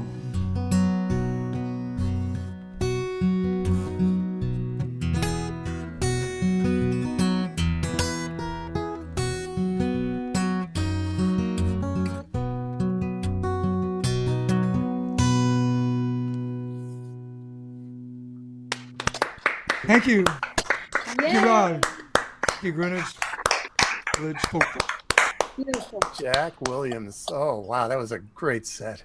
And I just want to put in a plug for your latest CD. It's a winner. I've been playing it on my radio shows. Oh, thank you. It's called Far Away Long Ago. And you have some great covers on there, including one from a good Greenwich Village friend, the late Jack Hardy. You do a lovely version of Ain't I a Woman. Well, thank you, Jack. Thank you so much.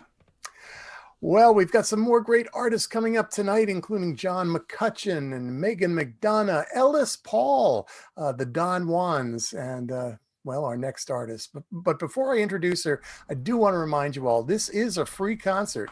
But if you're able to, we strongly ask that you visit the Greenwich Village Folk Festival website or on Facebook, or you'll see the links on YouTube to make a donation.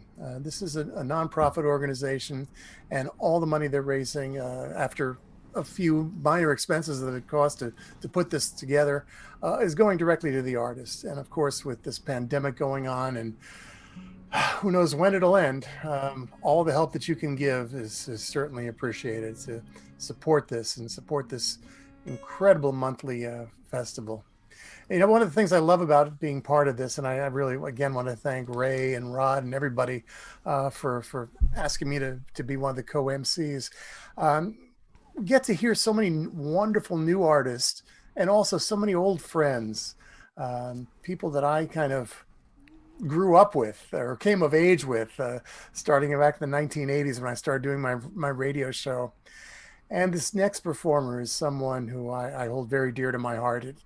It really seems like it was only yesterday that I first saw her at the other, no, it was the Bitter End back then. I know they changed their name occasionally, but there was a concert that Peter Yarrow was holding. It was an evening of folk music, and he brought this artist on, and I became an instant fan. And it was not long after that I met her and became friends. Over the years, she's been a guest on my radio show. I'll never forget, back in the mid-'80s, she came to New Jersey, where our studios were, during a snowstorm on a bus, just so she could come on and not talk about herself, but talk about the fast folk show that was taking place at the Bottom Line. And she brought all these great recordings from these artists that, I don't know, maybe some of you have heard of: Sean Colvin, John Gorka, people who were kind of unknown at the time. I'm convinced that there are actually two Christine Lavins. One is the amazing artist and songwriter that we all know, and the other is this untiring promoter who has been a cheerleader, which she has got a couple years of training in. But she's a promoter of all these wonderful artists. Over the years, I've gotten so many emails and phone calls from people that said, "Christine sent me." And that was all I needed to know. Her recommendation is gold in my book. She just released her 25th album, and has many of her CDs and different recording projects available on her website, ChristineLavin.com. And this latest CD, On My Way to Hooterville, it's really climbing the folk charts. It made the top 10 of the NAC chart, which is an industry chart, back in November. And by the way, if you haven't made plans for New Year's Eve, and hopefully you don't have any big plans, because you're going to want to stay home, be safe, and enjoy a concert with Christine Lavin and Don White. There'll be details coming up, so check her website. It's going to be free and guaranteed to be memorable and safe. It is such an honor to introduce the wonderful Christine Lavin. Well, thank you, Ron. And I got to show you guys something. When I was watching Mr. Crockett from the Blue Rock studio, I played Blue Rock with John Smith one Christmas, and they hung this. They had my name on one, and they had John's on another. It was hung on the mantelpiece. I would have done the gig just to bring this home, and they gave it to me afterwards. So it's so great to see the Blue Rock studio. Oh, well. We're going to take a little trip back through time. I want you to imagine that the year is 1985. Life was so much simpler then. No cell phones, no internet. It was a Saturday, and I just had a guitar lesson with Dave Van Ronk. And when you took guitar lessons from Dave Van Ronk, you practiced very hard. You wouldn't dare show up unprepared. So I had a really good lesson, and I was going back home. I lived the Upper West Side of Manhattan. I was on the number 1 train, me and my guitar. I'm just riding along, minding my own business, when an actress got on the train. I didn't know her name at the time, but I recognized her face instantly because she plays Goldie Hawn's mom in Private Benjamin, and she's also the mother of the boy with blonde hair in Breaking Away. You know that great bicycle movie? Kid who thinks he's Italian? She's his mother too. And here she was, riding the subway with the rest of us, when an artist of her stature should be in a yellow cab, if not a town car. So, in real life, I'm shy. That's why I have my Christmas tree next to me. If you get sick of looking at me, you can look at the Christmas tree. So I'm shy, and I want to say something to her as I'm getting off the train, but I'm trying to screw up my courage, and finally I come up with something good. And just before we get to 72nd Street, I stand up. And she stands up too, because it's her stop. I didn't expect that, so I had to go to plan B. I started to follow her. She's a famous actress, movies and TV. I recognize her as we climb the stairs, the IRT. We cross the street together. We're moving up Broadway. I'm trying to come up with something clever I can say about how I love her work and what it means to me. How in her most recent film she acted brilliantly. Maybe she'll think I'm stupid. Maybe this'll make her day. But she disappeared into the crowd, and the moment slipped away. Well, eventually I found out her name was Barbara Barry, and in 1986 I recorded the song. It was actually a record produced by Robin Bateau, and even played on this song too. Years go by, pages of the calendar flip, and I sang the song many, many places, many, many times, and I would always tell the audience it was Barbara Barry. Well, in 1997, I got a postcard from Barbara Barry. I really did. She wrote, "Dear Miss Lavin, I understand that I am the actress in the first verse of your song, The Moment Slipped Away. I think it's a lovely song. Here's my phone number. Please call me up. Let's have tea. Sincerely, Barbara Barry." I was too shy to call her. I'm sorry, I'm disappointing you, I know. But I could call her now because I'm a knitter, and I could do anything as long as I have knitting in my hands. But anyway, years go by, pages of the calendar flip, and when I'm not doing music, I love to bake. And my favorite thing to bake is a bread called petit pain au chocolat. It takes 10.5 hours from start to finish, but the first step is overnight, so it's not too bad. So, in August of 2001, I was at this small radio station up in Bridgeport, Connecticut, WPKN. They were having a membership drive, and they were asking people to call up the station, become members by pledging $5. And the phones were not lighting up. And I took it personally. So I'm sitting there trying to think, what can I do to get people to call? And then I thought, wait a minute. If I'm remembering right, I think Connecticut has the highest per capita income of all 50 states. I don't think they're asking for enough money.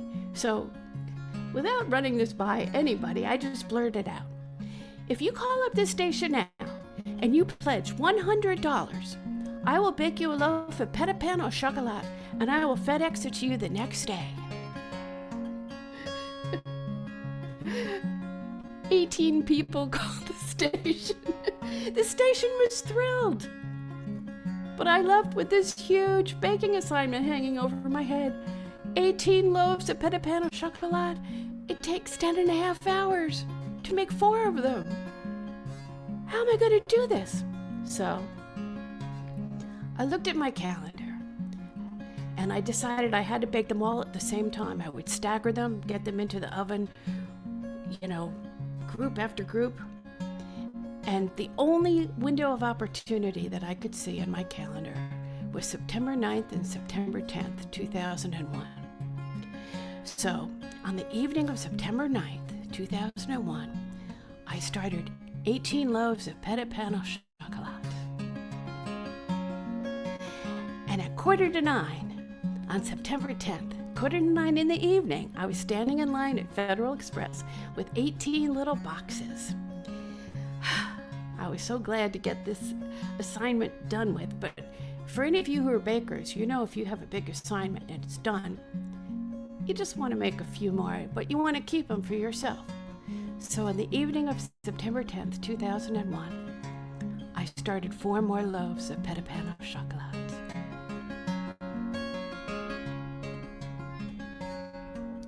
And on the morning of September 11th, when I found out what had happened at the World Trade Center and what had happened at the Pentagon and in the field in Pennsylvania, well, I wasn't about to bake bread, so I put the starter into the refrigerator and I went over to my neighbor Martha's house. And probably like all of you, we were glued to the television and horrified by what we saw and knew that life as we had known it had changed.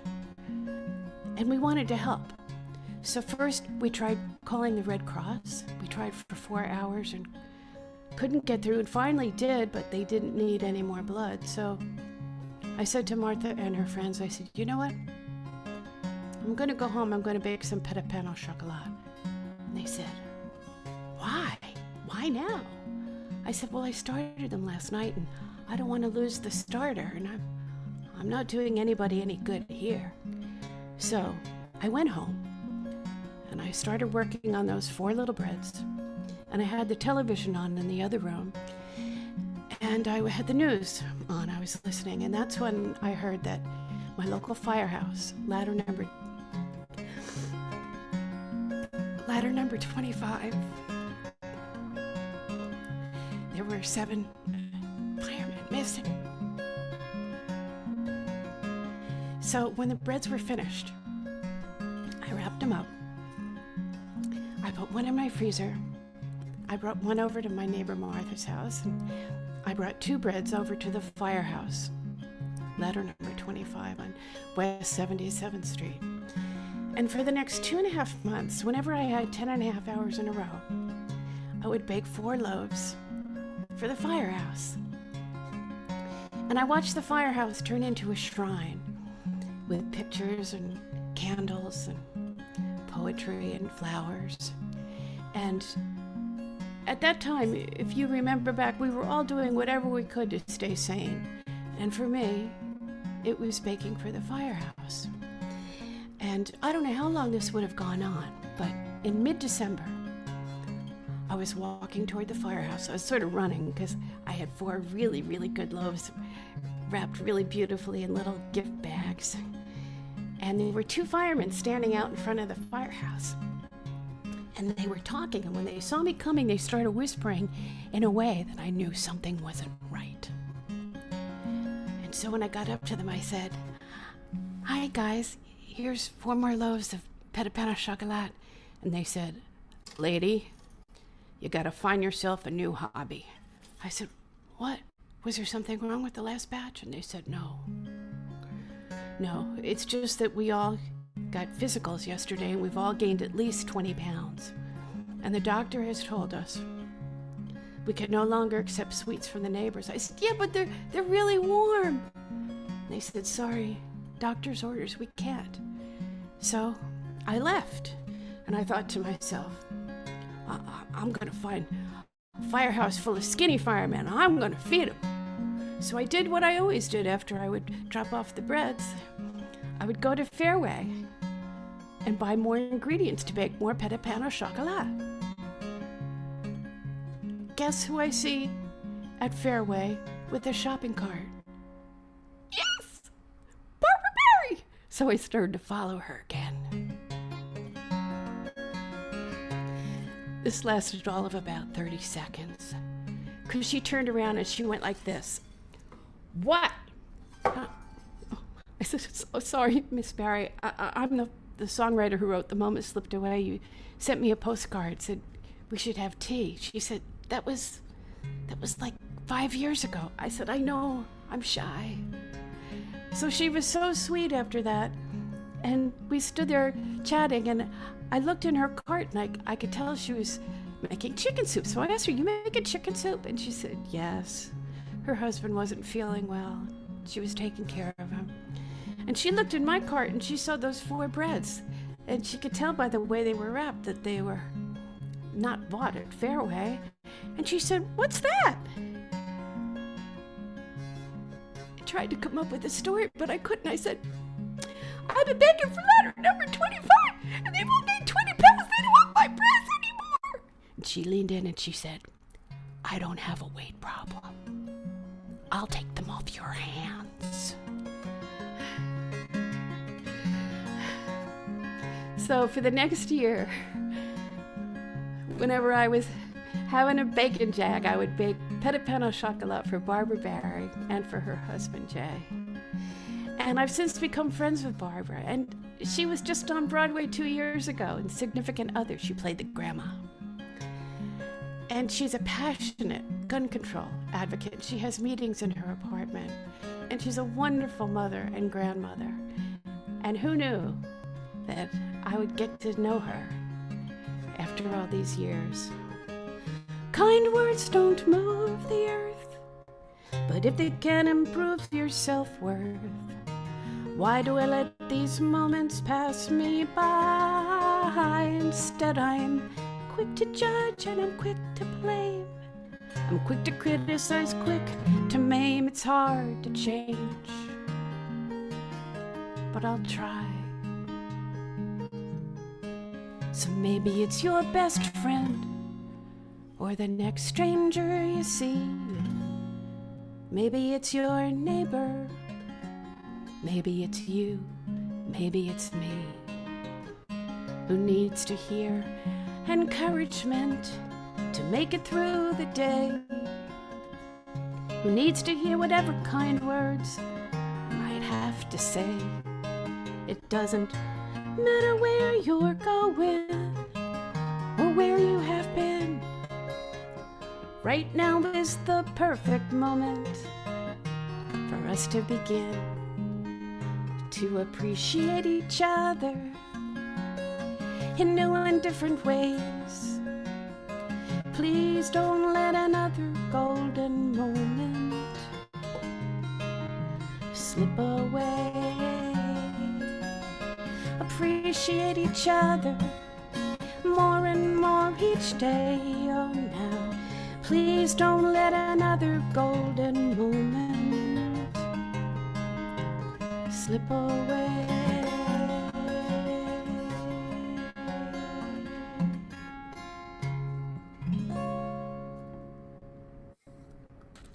Thank you all very, very much. Have a wonderful holiday. Christine Lavin. Wow. I've heard that song before. I've played it on my radio shows, but there is just something so powerful in that performance tonight. Thank you so much for sharing that. I've gone through so many emotions here on this. Well, thanks, Chris. And I love the tree. I love that tree. You need a few lights on it, but other than that. If I put lights on it, they would get all twisted up and it would choke the tree and the tree would die. So. That's true. Well, anyway, thank you, Chris. I think we've got Rod back. He's going to introduce our next performers. Hi, Chris. That was quite a song. You know, I remember that song. Didn't I sing on the CD when you recorded? That's right. Yeah, you sang harmony on that, and Robin Bateau plays violin at the very end. I did. Oh my God, I totally forgot. Thank you. Thank Thank you, Rod. Well, sorry, I spaced out. Actually, I've been watching the concert on YouTube on our big screen TV, which is slightly behind, so that's why I was a few seconds late getting back. But wow, that was great. Really loved it listening to that. Let's bring you up to date. I want to mention a couple things. Christine mentioned Dave Van Runk, and we are going to, in February, have a little tribute presentation in remembrance of Dave, who would, I'm pretty sure, be with us in one of these concerts if he could. Or let's just say he's with us in spirit. So something to look forward to. And I'd also like to mention in January a couple of our performers that we're going to have. I believe Greg Greenway is going to be back from our first concert, and Cliff Eberhardt from our second. Also Terry Roche, who's been down on the Virgin Islands during the pandemic, and Roy Zimmerman from the West Coast, one of the really fine satirists and political songwriters of our time, is going to be with us. It'll be interesting to see what he has to say in the current environment, and some other artists who will be announcing as time goes on. Grace Pettis, I believe, is coming back with us, and I don't have the list in front of me, so I'm sorry if I'm leaving anybody out, but I just wanted to mention we will be back the first Sunday of January. And in February, we're going to do a 3 o'clock concert because the first Sunday of the month is the day of the Super Bowl. Also, as we like to do during these breaks, we have a tip jar for the Greenwich Village Folk Festival. Any donations go to, almost all the donations go to the musicians and the people who volunteer their time to bring you these concerts. And so we appreciate those. You can donate to the festival at paypal.me/GVFF2020. Or the better link is the longer one that you can find on our website or the Facebook pages. We still have some very fine music to come, so don't go away, and let's get back to it. Our next artists are two of the more significant songwriters in the Nashville songwriting world, I would have to say. They go by the name of the Don Juans, but they are John Vesner and Don Henry. And, I just a couple of months ago was talking with Tom Paxton, and he told me how, in association with the Don Juans, he had done 21 concerts, I think it was, during the month of September, all by way of Zoom. And after talking to Tom, I actually wrote a song called The COVID-19 Breakdown after our conversation. Somewhere out there in the ozone on YouTube. So that's not really the point here. But now, John and Don have been writing together for quite a few years and are the composers and lyricists of the song Where Have You Been, for example, that was a across-the-board winner of the Grammys Country Music Association Nashville Songwriter of the Year Award when it was first recorded by Kathy Mattea. And since that time, I know they've written for a vast number of Nashville recording artists and have quite a following among the singers in Nashville. And, I haven't spent a lot of time in Nashville, but I have been there a couple of times and hung out. I remember going to one songwriters night at the Bluebird Cafe, and all four of the songwriters that were there that night, I don't need to mention them, but I can tell you that between them, they had written songs that had sold something like 20 million recordings. And yet I only knew one of the four names of these people. It's quite a lesser heralded part of the industry outside among the general public, you might say. And so the general public might not know that both of these gentlemen, John Vesner and Don Henry, are also very, very fine musicians in their own right and singers. I have had the very fine experience of doing a radio show with John Vesner and hearing him play firsthand, sitting 10 feet away from me on the grand piano, which was quite an extraordinary experience listening to him play and sing. And I'm really super looking forward to hearing them tonight. So let's get on with it. Would you please welcome Don Henry and John Vesner, the Don Juans. Hi, guys. Thanks, Rod. Good to see you again. You too. You can hear us okay? All good?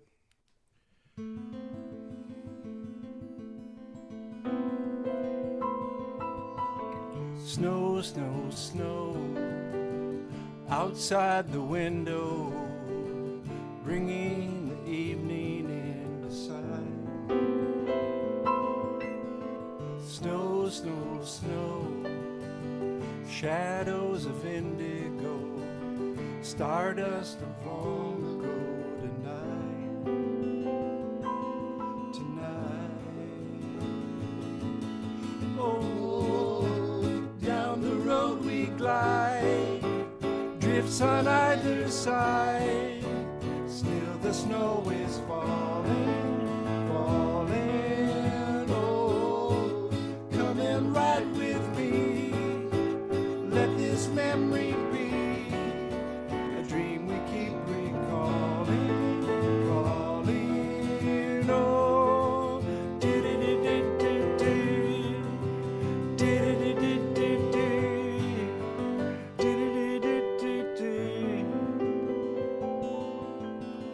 snow, snow, snow, shake up the old Glasgow, wake up the season overnight. Snow, snow, snow, anoint the world below, a winter wonder show of white tonight.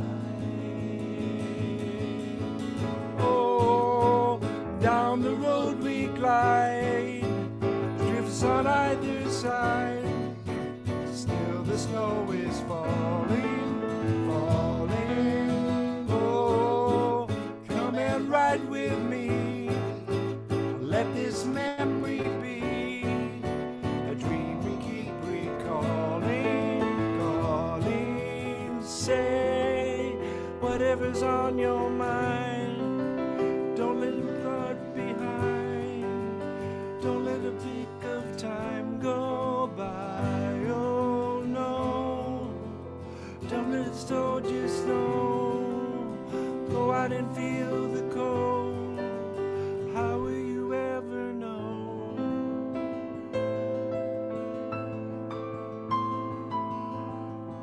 Snow, snow, snow, outside the window, bringing the evening into sight. Snow, snow, snow, shiver us from indigo, stardust from long ago tonight.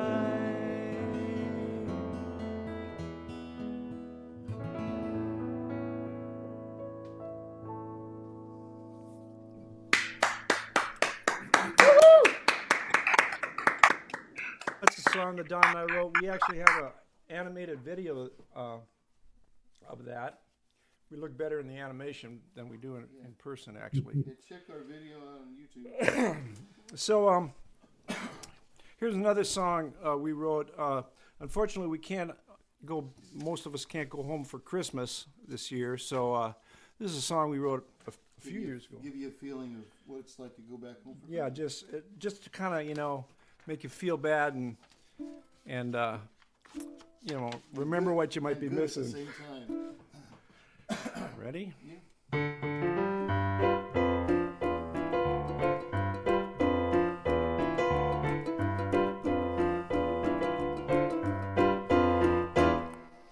Driving home with trepidation, Face our yearly congregation. and family assassination. Ding dong, ding dong.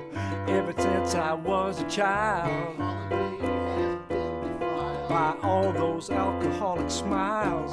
Ding dong, ding dong. Of all the crazy things I've done, to go back for another one. Nothing takes a fruitcake quite like this does.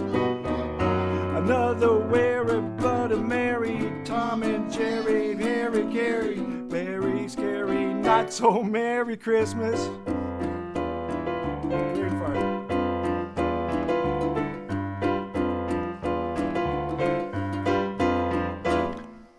The gravy's lumpy, the stuffing's mealy. Superlatives are flowing freely. Those kids say Santa's way too feely. We are sweet, merry gentlemen. Religion, race, and politics, burning down the Christmas ware, joyously dysfunctional, or nothing throws a punch, you know, like a hotty-toddy drunken fist does. Another weary Bloody Mary, Tom and Jerry, Harry, Gary, very scary, not so Merry Christmas.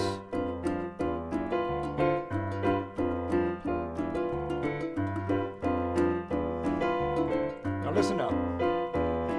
'Twas the night after Christmas, and all through the house that sat on a platter and just observed. There was Mike in the mice in the punch bowl. Excuse me. There's one in the punch bowl, drunk as a monk. There was mice on the carpet, the couch, and the table. When down in the basement there arose such a clatter. Santa woke up to see what was the matter. It was Grandma in leather and Grandpa in chains.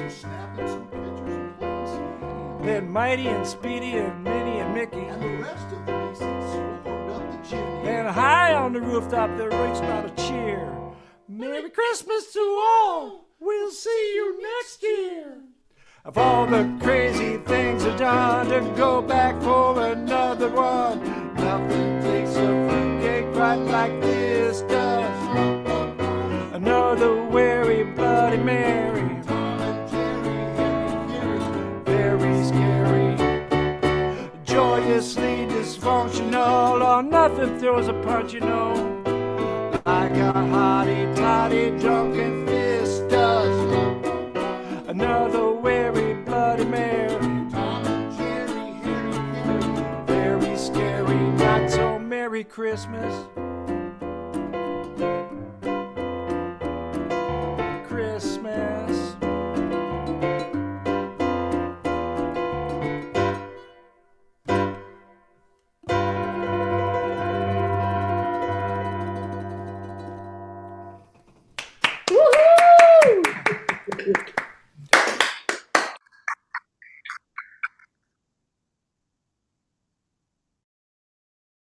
Hello, hello. All right. We'll turn it up a little bit more here.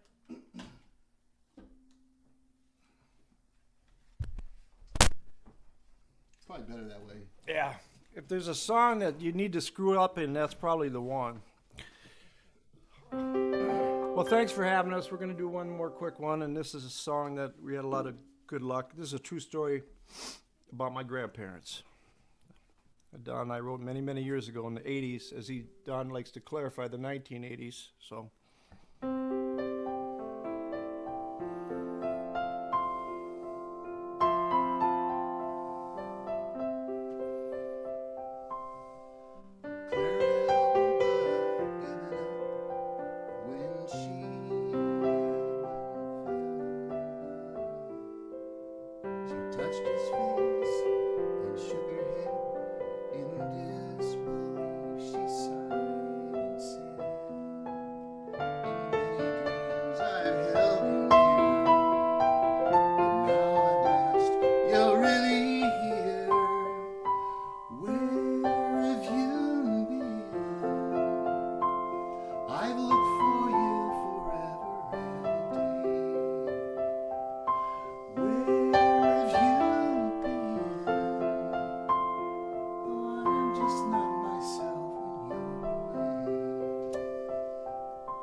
Asked her for her hand for life, and she became a salesman's wife.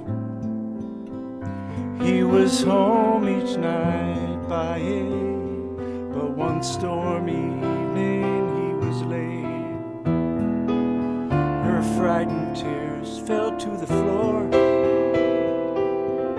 till his key turned in the door. Where have you been? I've looked for you forever and a day. Where have you been? I'm just not myself when you're away.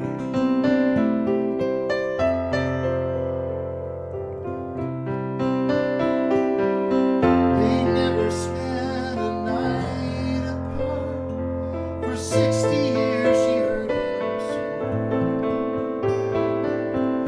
Now they're in a hospital, in separate beds on different floors.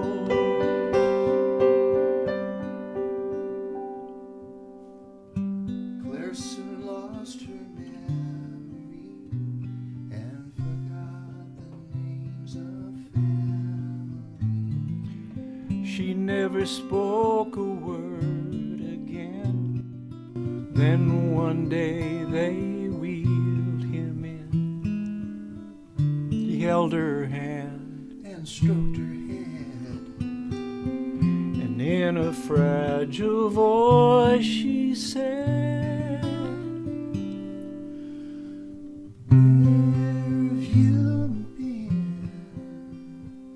I've looked for you forever and a day. where have you been? I'm just not myself when you're away. No, I'm just not myself when you're away.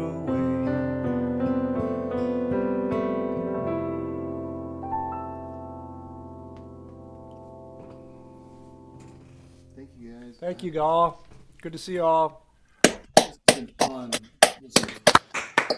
Oh, thank you. The Don Juans, John Vesner, Don Henry. I think you guys might have something there with the songwriting thing. that was in the 1980s that you wrote that song? Yeah. 88, something like that. It's Amazing. It's amazing. The song's had every few years it has another life. We were actually featured in the 8th episode of the Ken Burns Country Music Special. Mm-hmm. That song was, which was really interesting. So that was, so suddenly our downloads went up for like spiked there somewhere in September or whenever it was. So that's it's been a great. real blessing. I remember watching that night. It was beautiful to see you guys out doing that song, and all your music is great, and we hope to hear many more great songs to come. We are doing a Christmas concert. Check our Facebook page on the 12th of December, and we have a lot of fun Christmas, just basically Christmassy. I like that one we did. Yeah, like the Not So Very Merry Christmas. Spreading holiday cheer. I love it. Yeah, thank you guys. The Don Juans here at the Greenwich Village Folk Festival. Well, there's more to come. I hope you're enjoying it as much as I am. This has just been an incredible night of music, and more to come.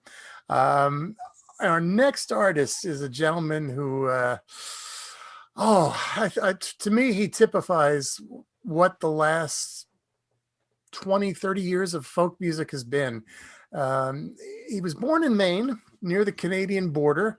He grew up in a family of potato farmers, and it was there that he learned the meaning of hard work. And it also shaped a lot of the values that you can hear expressed in his music. He was a track star in high school, and that gave him a lot of opportunities to travel and competitions all over the United States. And it led him to a track scholarship at Boston College. And it was while there, he had a little knee injury, and he was recuperating from that injury, picked up a guitar, and that led him down another track.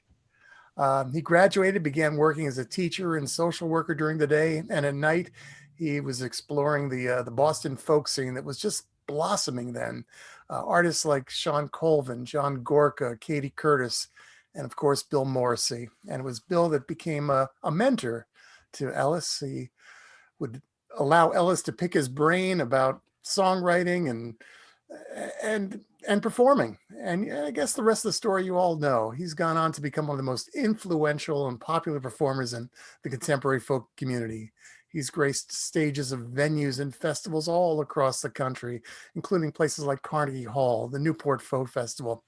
And he's also paying back the help that was given to him. Ellis is founding the wonderful New England Songwriters Retreat And each year over Labor Day weekend, they've held workshops in the craft of songwriting. It's led by Ellis and a lot of his outstanding artist friends. And of course, the COVID pandemic, it was canceled this year, but once the pandemic is under control, hopefully it'll be back in 2021. But don't worry, Ellis has been keeping himself busy during this pandemic. Like many artists, he has a Patreon page that has helped him make ends meet. Patreon.com/Ellis Paul. And one of the perks is a wonderful new album called Ellis Paul's Traveling Medicine Show, Volume 1. And there's some great covers there. Songs like Vincent, Boys of Summer, Over the Rainbow, delivered as only Ellis Paul can. He also has wonderful podcasts, poems, poetry, artwork, paintings, cartoons. So much talent in this individual. And it's such an honor to be able to introduce him tonight. Please welcome Ellis Paul. Hey, Ron, thank you for that. That was, you obviously did a lot of research, man, and I appreciate you making me sound so great. Good to see all these old friends here, guys. Nice to hear Don and John go after and sing some Christmas songs. I'm here in Charlottesville, Virginia. This is where I live. This is my guest room, my art space, my recording studio, my broadcast space. I can't think of a better way to spend a Sunday night with all you folks. So this is called I Ain't No Jesus. I'm gonna throw a little reverb on this. That's probably enough, maybe too much.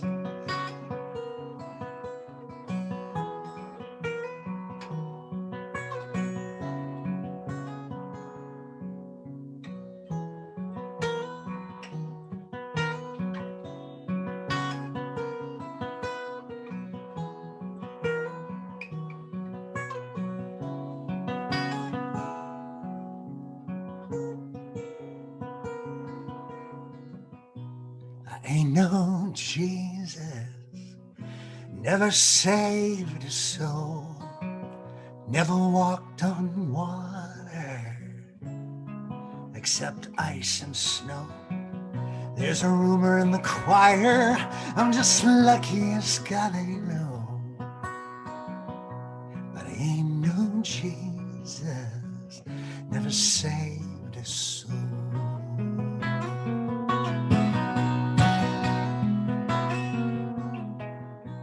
I ain't no Buddha, oh I struggle with wrong from right. I ain't no Prince of Peace, I've hit the floor in a good bar fight. I'll ask forgiveness come Sunday, asking for trouble Saturday night.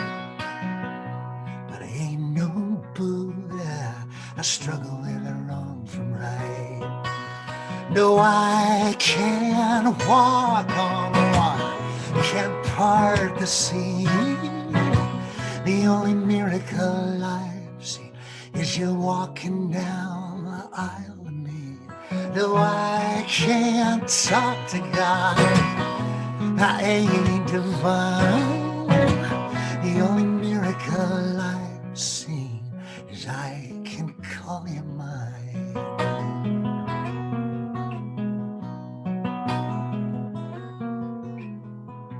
I ain't no carpenter, I'm more sailor than saint. I'll put a hammer on a thumbnail, swear so loud they close heaven's gates. But I built you a four-post bed now, darling, don't make me wait. I ain't no carpenter, I'm more sailor than saint. No, I can't walk on water, can't part the sea. The only miracle I've seen is you walking down the aisle of me.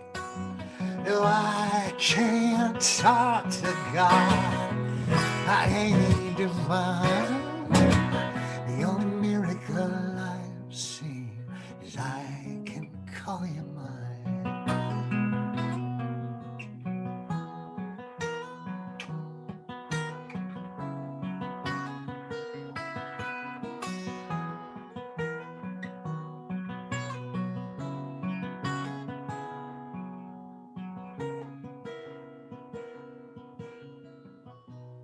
ain't no savior, ain't got the words. How do you preach to the masses when you can't even talk to the girl? You get a little courage from holy wine, but then your speech gets slurred. I ain't no savior, I ain't got the words. No, I can't walk on water, can't part the sea. The only miracle I've seen is you walking down the aisle with me. No, I can't talk to God, I ain't divine. Only miracle I've seen is I can call you mine. The only miracle that I've seen is I can call you mine. Oh mine, I can call you mine. Oh mine.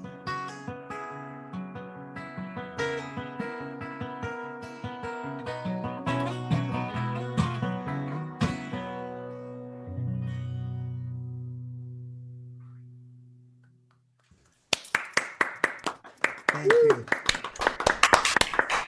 Reminds me of my early days when there were 6 people in the room clapping. Nice. It's memories.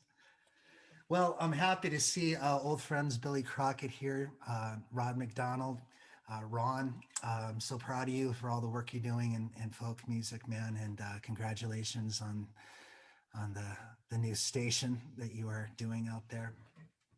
Lovely, really lovely. We're all a bunch of dreamers, and this is a dream song. It's about wanting to live in California and driving that Pacific Coast Highway, seeing Hearst Castle and Big Sur, and that incredible drive, and knowing that you'll never have enough to live there, but dreaming anyway, and then realizing that, you know, in your grass is greener philosophy of life, that maybe all you really need is the person sitting in the passenger seat. This is called Slingshot.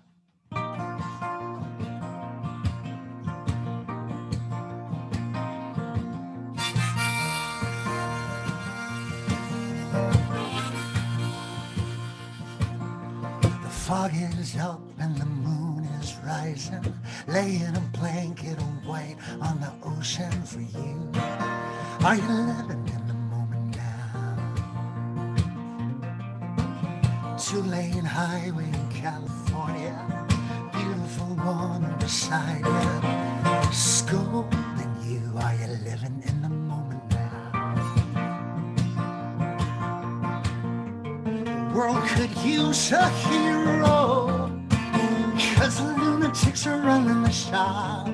I'll be your one-man army, I got a stone and a slingshot. We could build a castle or a cabin on a scary spot with a view of the ocean and all the money we don't got. And we don't got.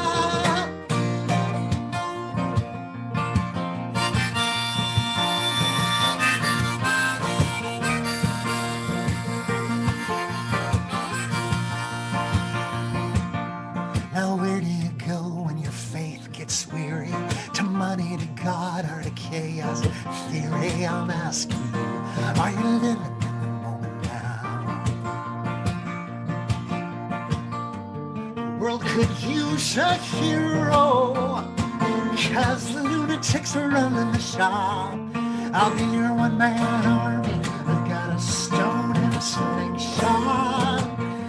We could build a castle or a cabin on a scary spot with a view of the ocean and all the money we don't got. And we don't got. Hey!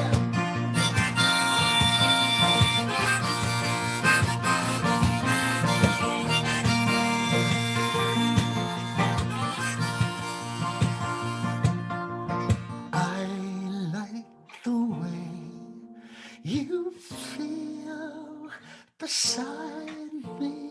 It colors the way I see beauty. We could build a castle or a cabin in a spare spot with a view of the ocean and all the money we don't got. The world could use a hero, 'cause the lunatics are running the shop. I'll be your one-man army. I've got a stone and a slingshot. Oh, slingshot, yeah.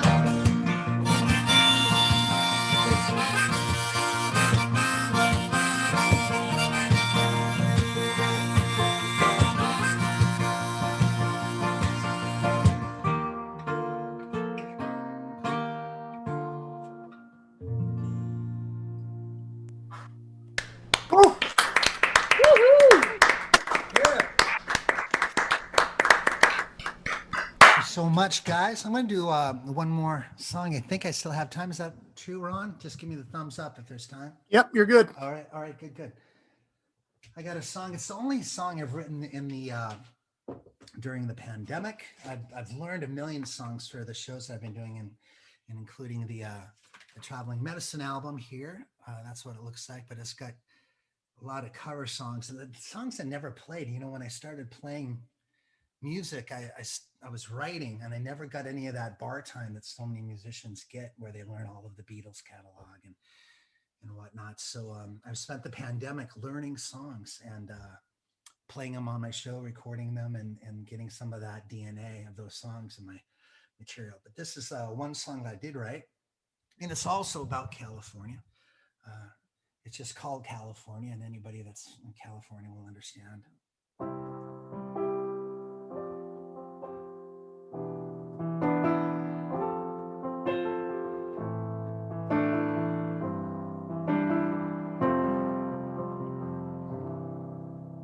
California, California, California.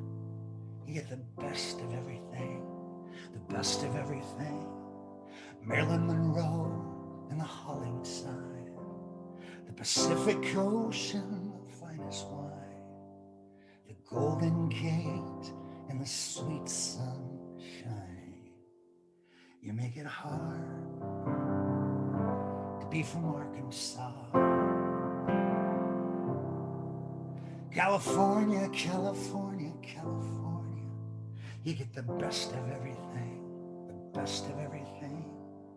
Avocados and redwood trees, the Big Sur Highway in Yosemite, the Beach Boys singing in harmony.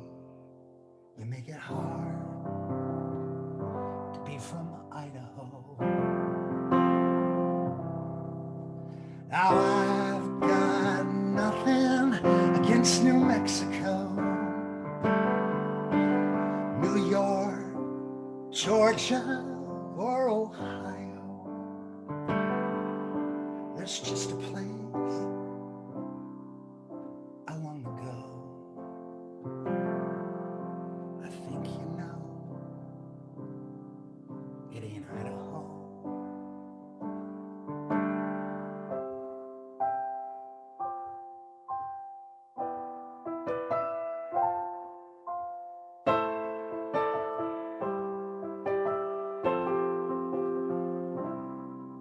California, California, California. You get the best of everything, the best of everything. The Joshua Tree and the grizzly bear, Disneyland and Fred Astaire, surfer girls with their golden hair. You make it hard to be from anywhere. Oh, you make it hard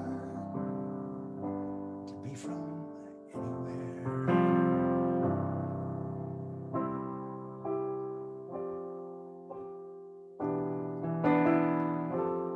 God only knows what I'd be without you.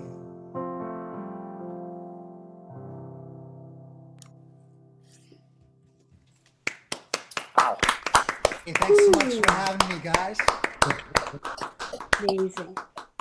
Thank you. Great set, Ellis. Thanks, Hey, Rod. Ellis, I know you do a show every Sunday night on Facebook. What time is that?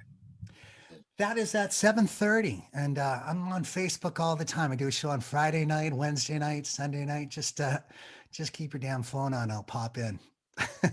You're a happening guy. You got quite a little workspace there behind you. That looks great. Yeah, you know, I can work, sleep. I can do everything in this room. I haven't been out of it for 9 months. You're not. You don't go out and hang out in Charlottesville, I take it.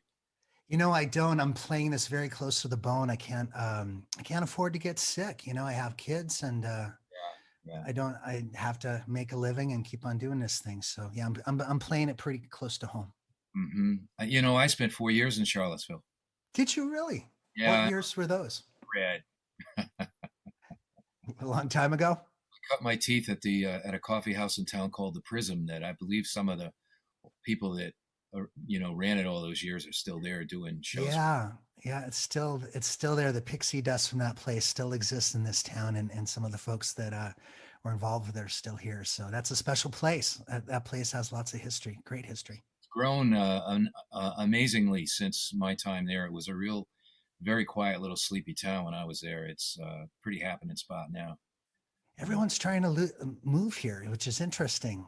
You know, we get a lot of folks from the Northeast coming down, and because it's really a beautiful town, vineyards, mountains, you know, big plantation style places out in the country. It's gorgeous here, and the occasional, you know, racist demonstration in the streets, but that's just an anomaly.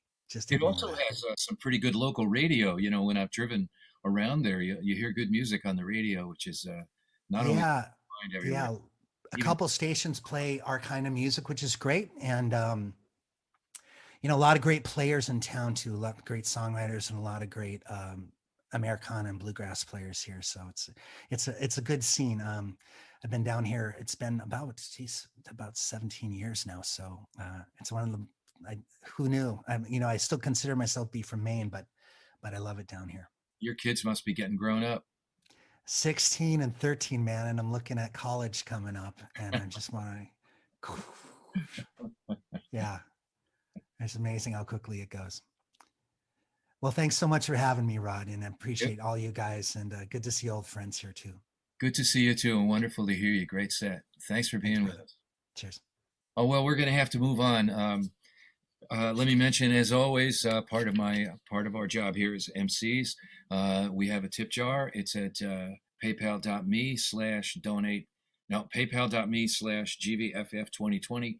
Or if you're on the Greenwich Village Folk Festival.org or Facebook page, there's a longer link that actually is more effective for us because there are no deductions taken out of it.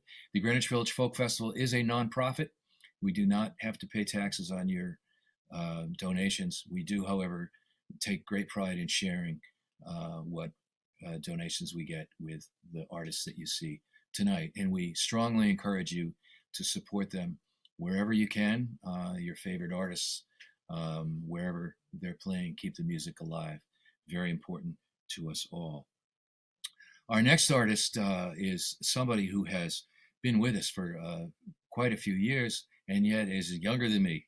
What can I say? At 14, she was a winner on the Big Break Radio contest of WLS in Chicago. I remember WLS when I was in Connecticut. It was one of those stations that I could get on my AM radio that went during the wee hours of the morning. And then that landed her a record contract with Mercury and opening act slots for people like John Denver and Harry Chapin at places like Carnegie Hall. And that was all by the age of 17. What else can I say?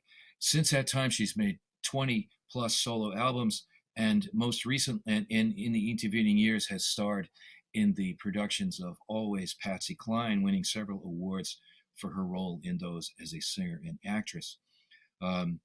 She's also an original member of the Four Bitchin' Babes, and has recently been writing music for a Shakespearean production of As You Like It. And on top of all that, she's a music minister at the Unity New Church in Des Plaines, Illinois, and is nowadays a transformational, transitional coach to empower women who are in the entertainment business, both in and emerging from the entertainment business back into, shall we say, a quieter lifestyle. Perhaps she'll tell us about some of this during her set, or maybe afterwards when we hang out for a few minutes if we have a little time. But that's enough talk from me. Sit back and get ready for some really beautiful music. Please welcome Megon McDonough. Rod, thank you so much. I am so happy and honored to be here. I just wanted to give Brandon a heads up. I changed the position of my mic. Don't know if it'll work. Fantastic. Again, I'm so happy to be here. This is a holiday season like no other, of course, but it's still the season of light.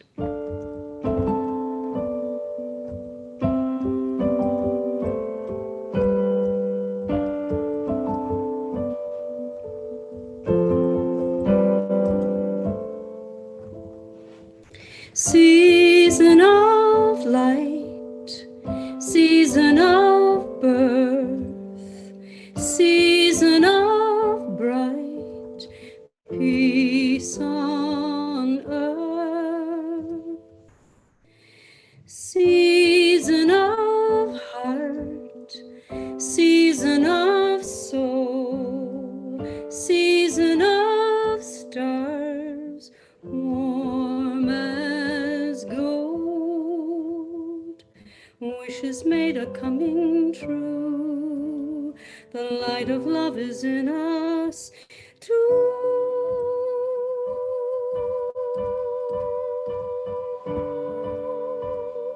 In this season of love, season of friends, season of home in many lands, season of hope, season of truth, season of dreams bearing fruit, wishes made are coming true, the light of love is in us too.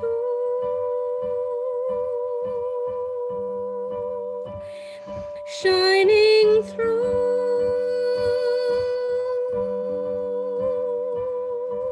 may we all remember our deepest, sweetest wish, to love and to be loved is the greatest gift. In this season of light, season of birth, season of bright peace on earth.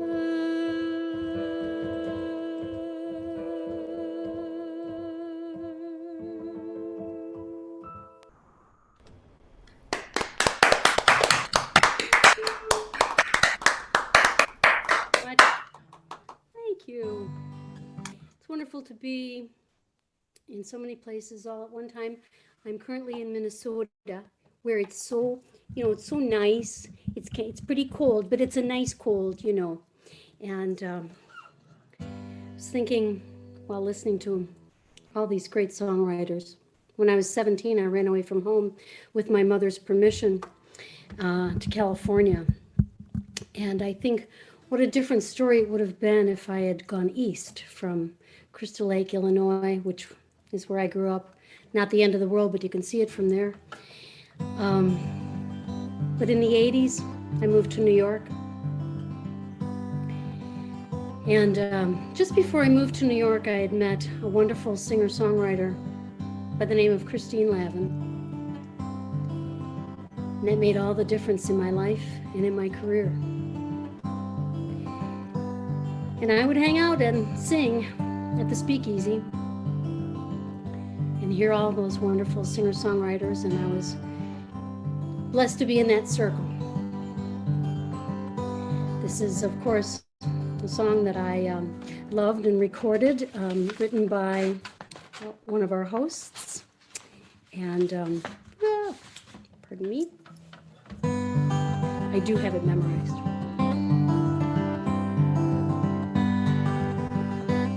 It's one of my favorite songs in the world.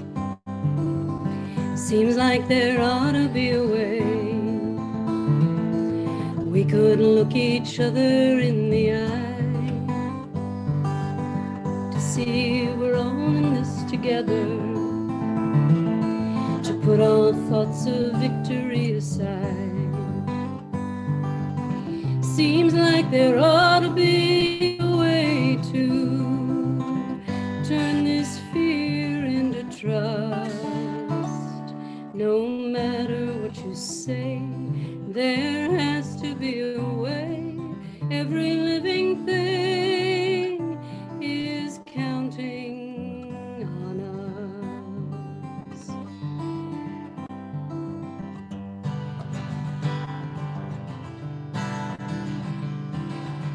Seems like there ought to be a way to separate the freedom from the flash,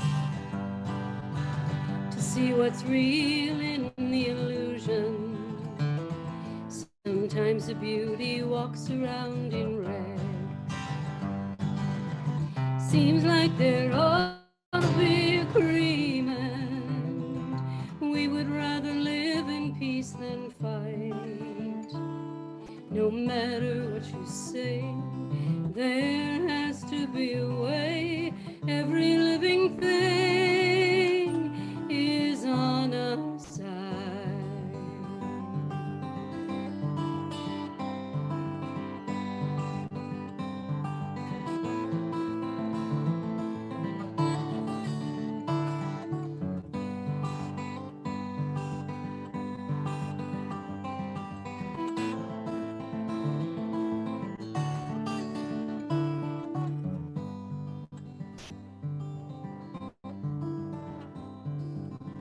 Seems like if there's a God in heaven, we must have been put here to get along,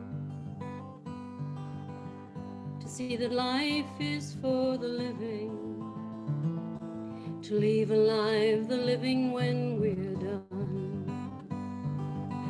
Looks like this ship out on the ocean must fly on the wings of a dove. No matter what you say, there has to be a way. Every living thing is reason enough. No matter what you say, there has to be a way. Every living thing is counting on us.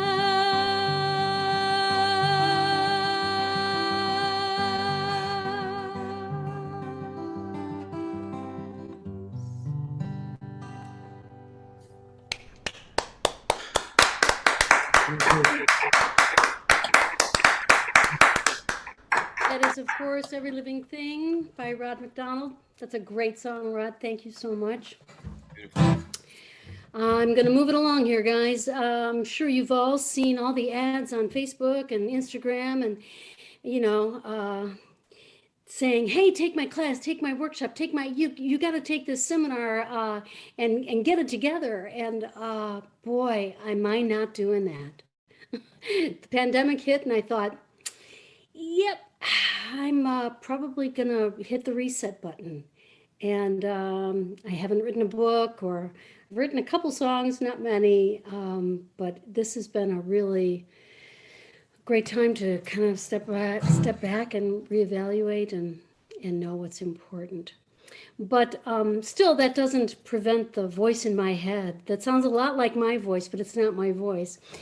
Saying it's the I should or you should voice. You should probably do this, and you should probably be a vegan. And what are you thinking? So I thought, how could I kind of exorcise that voice from my head and those thoughts? And I thought, I know, I'll just write them down and put them in a song and share them, because I'm a giver, and help y'all out. So here's a little tune for you. Gonna tell you all the story, though you may not be surprised. See, I think I'm pretty smart, and I think I'm rather wise, and I can run somebody's life as beautifully as mine. Save you gobs of money and buckets of time. Take my advice, I'm not using it, and I can see from here you're clearly losing it. Yes, I can tell that you're mixed up, and I'm the one to fix you up. Take my advice, I'm not using it. Here we go. You know, you should eat more vegetables and certainly more fruit. And if you lost 15 pounds or more, you might actually be cute.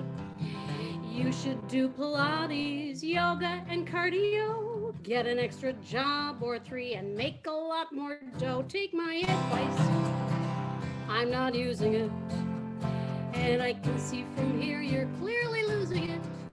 Yes, I can tell that you're mixed up, and I'm the one to fix you up.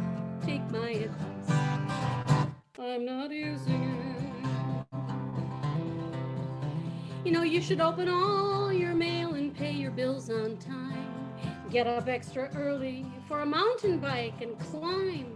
Answer every email, start an internet empire, plant an organic garden and put out a forest fire. Take my advice, I'm not using it, and I can tell from here, yep, you're losing it. I can tell you need a checkup from your chubby little neck up. Take my advice, I'm not. What's that you say? Your mother has always had that job. She plays a great director and she does an awesome job. And she'd be disappointed if you gave that gig to me. But listen, I can help her too. After all, my advice is free. Take my advice, I'm not using it, and I can see from here, yeah, you're losing it. And you know, there's really no resisting, because I'll just keep insisting on my advice. I'm not using it. Take my advice. Hell, I'm not using it.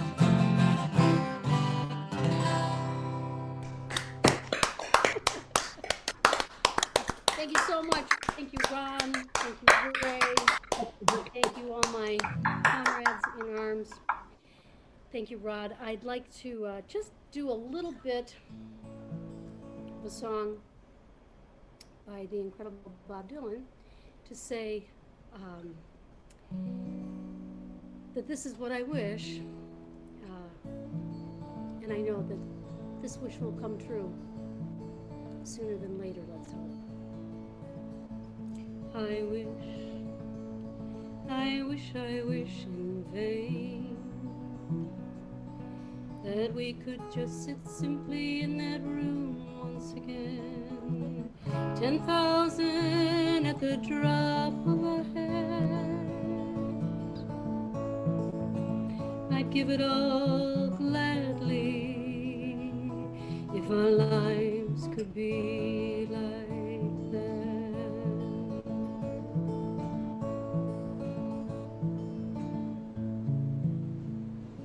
God bless everybody. Thank you. Thank you, Megan. Oh, lovely said. And by the way, congratulations on the Lifetime Achievement Award that you received this year from the Woodstock, Illinois Folk Festival. You Honoring live long it. enough, you know. You're gonna get one of those. What an amazing career. It's hard to believe. It's only been 5 years, right? I mean, so yeah. You're still a teenager, right? We all. Yes.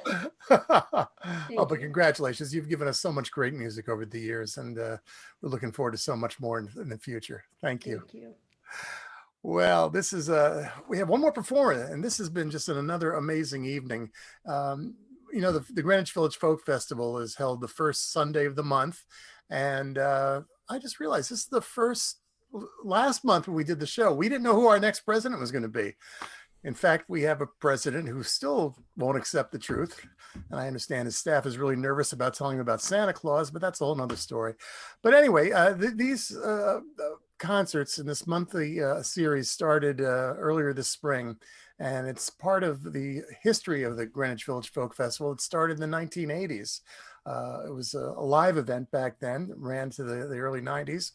took a break, and then Ray Micek and Rod MacDonald and other wonderful people who have been involved with this decided to revive it as this online festival, and each month has been just incredible. Some amazing performers, and I want to thank them for doing this and asking me to be one of the co-MCs. And for all of you out there, I hope you've visited their website, greenwichvillagefolkfestival.org. And when you're there, if you can, I know times are tough, but if you can give a few bucks to their tip jar, it goes to the performers. It goes to keeping this organization, which is a nonprofit organization, keeps it going and keeps bringing this wonderful music every month. And these events are also on YouTube, so you can watch it if you missed any of it. It's just an incredible series. Well, speaking of incredible, we have one more performer tonight. Now, earlier this evening, we had Willie Nininger, and we were talking with Rod about the St. Luke's Flukes and Willie's prowess at baseball. Well, our next artist also had some skills in the game. In fact, he's written a few songs about baseball as well. He grew up in Wisconsin, where he divided his time between baseball and taking piano lessons as a youngster. And baseball seemed to have the edge. In fact, he was an all-star catcher. But music and people had a strong pull on his life. And after he graduated summa cum laude from St. John's University in Minnesota, John McCutcheon began creating a life in folk music that led the Washington Post to call him folk music's rustic Renaissance man. And what he's accomplished and the list of accolades would take me all night just to scratch the surface. If you've seen him performing, you know what a treasure he is, how he captivates audiences with his songs and his stories. As a DJ, I got to mention this because in recent years, he created a trilogy of albums dedicated to some iconic figures of the world of folk music: Woody Guthrie, Joe Hill, and Pete Seeger. Heroes of mine, heroes probably of all of you, and of course, heroes of John's.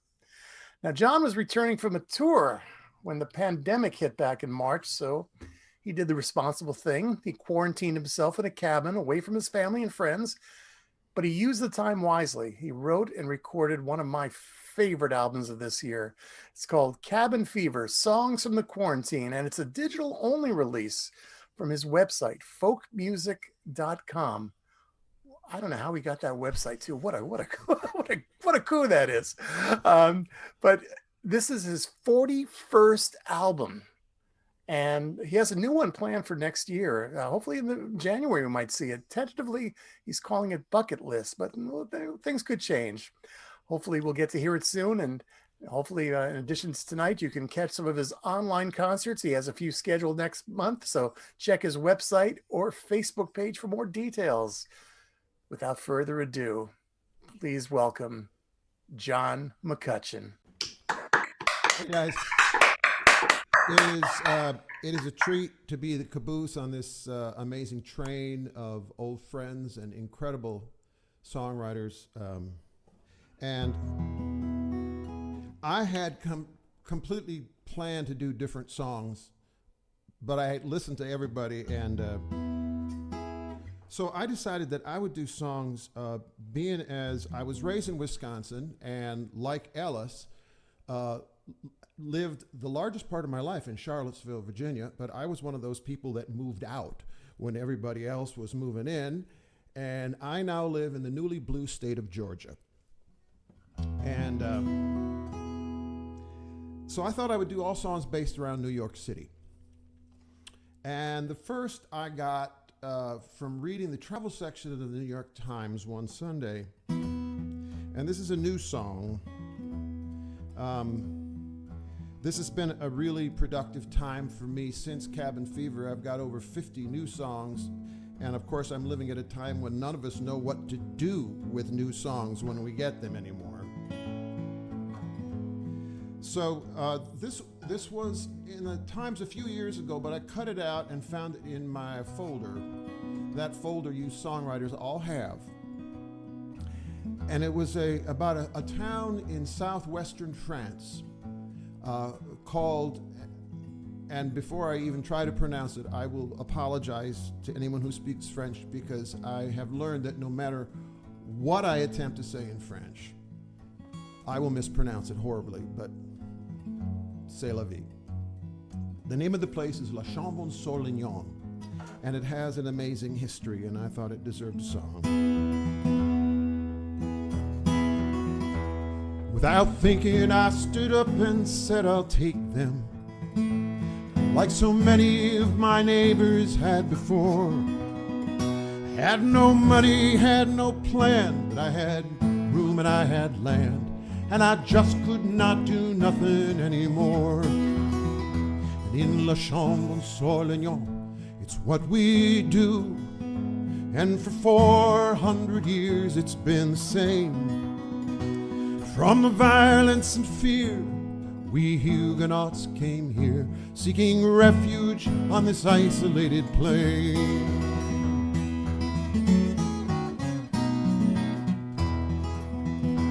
Oh, the first came from the Spanish Civil War, and when the Nazis and the Vichy came to power, not a moment left to lose.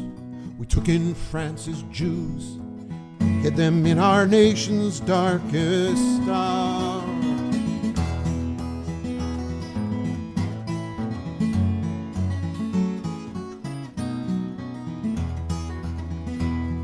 We hid them in our homes and in our farms, and our children sat in classrooms side by side. Despite all the threats and danger, no one was a stranger. 7 years we resisted and defied. And when asked why did we do it, what can we answer? Not so long ago we sought refuge too. Guess it's easy to decide, with the gospel as your guide. To our history and our faith we must be true. And in La Chambon-sur-Lignon, it's what we do.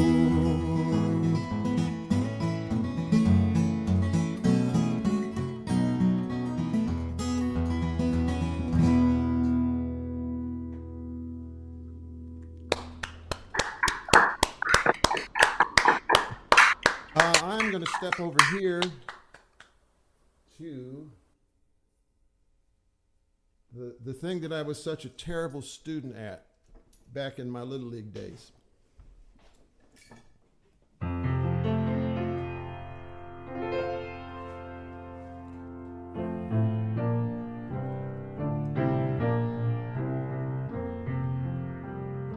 I have got 2 sons and 3 stepdaughters, and both my sons and my eldest stepdaughter all live in Brooklyn. So I spent an inordinate amount of time in the greater New York City area.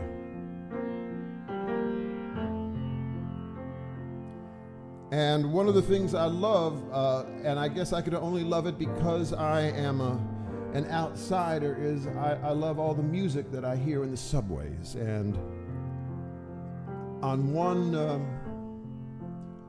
I guess it was a little over a year ago, I was up visiting one of my sons, and I'd been to a museum in Manhattan, and I was heading back home to his home in Brooklyn, and I saw a fella from West Africa in the subway playing one of my favorite instruments in the world, a kora. Don't Google it. Go to YouTube. You'll hear some of the most beautiful music you've ever heard. This is kora in the subway.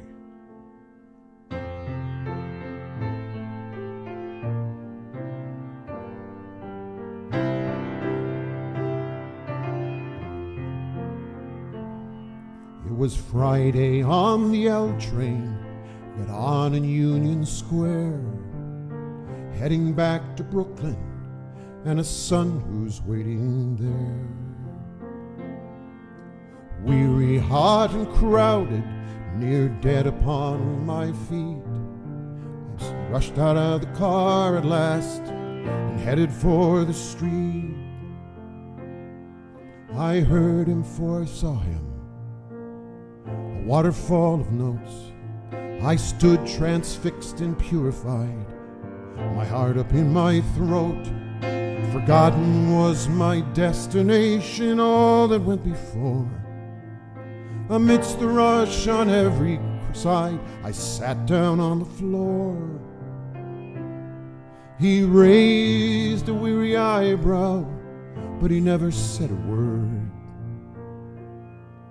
He closed his eyes, I closed my eyes, and this is what I heard. He played the plains of Senegal, the veldt found to the south, gathering each evening down at the river's mouth. The color of fresh woven cloth, the women at the well, the bustle of the marketplace, a world of taste and smell. The call to prayer at noontide, the old men drinking tea, the children running in the dust, a lone acacia tree. He played my mother in the kitchen, father in his chair, on August days thick as water at the county fair, the pungent smell of fresh caught fish, a kiss behind the barn, grandfather at the graveside, a child in my arms. I felt his hand upon my arm, I was right back there. He packed his instrument away and headed for the stair. And he refused the 20 I pressed into his palm. Made his way into the crowd and suddenly was gone.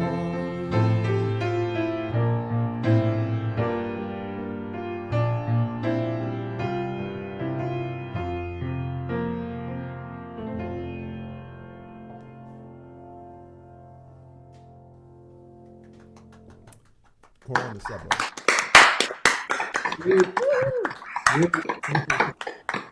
And I got one more here. Back in 2014, I did a concert at Cooper Union in New York City, and I was there.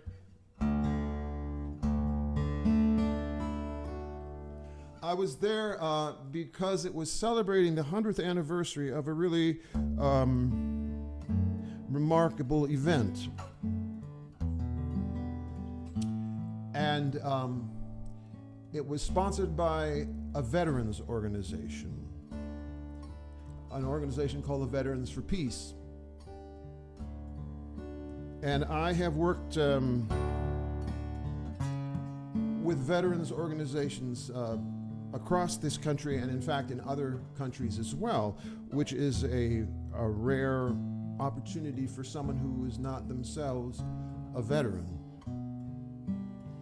And I have learned things from these men and women that I could never have learned from any other source.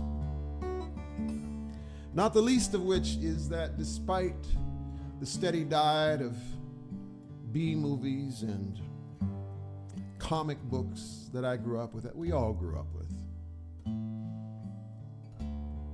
that it's no fun becoming a veteran.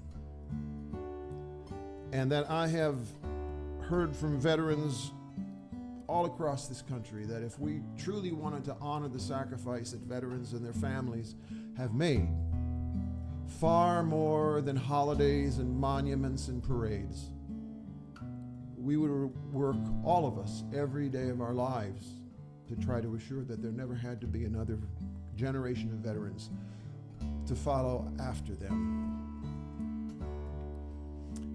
And this is not something that those of us who are not veterans can possibly do without their leadership and their involvement. And this song tells the true story of a group of veterans who, like all veterans, believed and certainly hoped that they were fighting the war to end all wars. My name is Francis Tolliver. I come from Liverpool. 2 years ago, the war was waiting for me after school.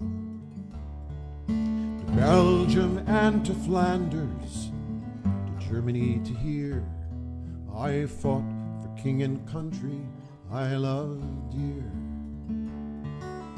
It was Christmas in the trenches where the frost so bitter hung. The frozen fields of France were still, no Christmas songs were sung. Our families back in England were toasting us that day, the brave and glorious lads so far away. Well, I was lying with my messmates on the cold and rocky ground when across the lines of battle came a most peculiar sound. Says, "Aye, now listen up, my boys," each soldier strained to hear, as one young German voice sang out so clear. "Sing bloody well, you know," my partner says to me. Soon one by one each German voice joined in harmony. The cannons rested silent, the gas clouds rolled no more, as Christmas brought us respite from the war. Well, as soon as they were finished and a reverent pause was spent, God rest ye merry gentlemen, struck up some lads from Kent. The next they sang was Stille Nacht, 'tis silent night, says I, and in two tongues one song filled up that sky. There's someone coming towards us, the frontline sentry cried. All sights were fixed on one lone figure trudging from their side. His truce flag like a Christmas star shone on that plain so bright, as he bravely strode unarmed into the night.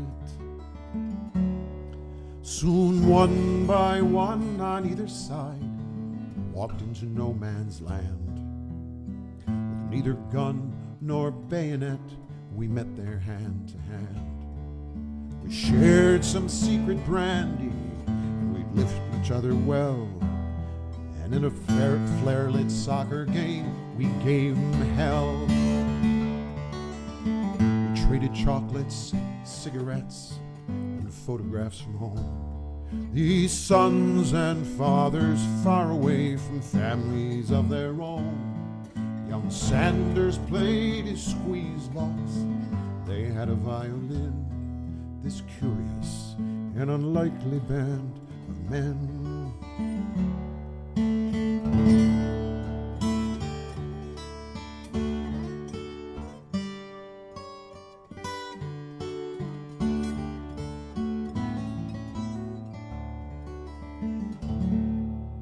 Soon daylight stole upon us, France was France once more.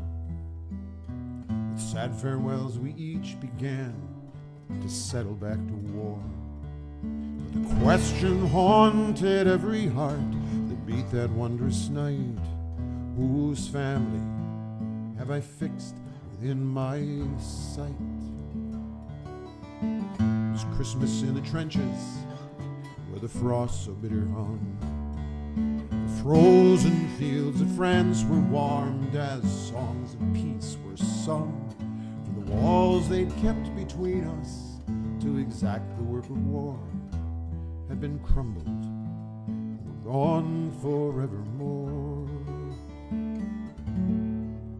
Oh, my name is Francis Tolliver, in Liverpool I dwell. Each Christmas come since World War I, I've learned his lessons well. But the ones who call the shots won't be among the dead and lame, and on each end of the rifle we're the same.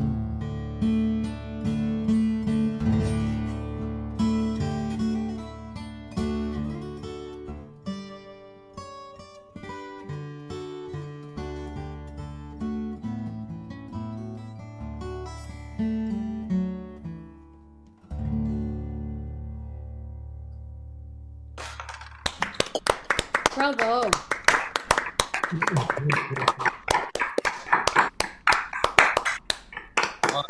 Awesome song, John. Hey, John. Yeah. Can I ask you to do one more for us? Okay. Being as there's nobody coming after me, but there's a party. Yeah, the chili platter's on its way. Okay. Yeah.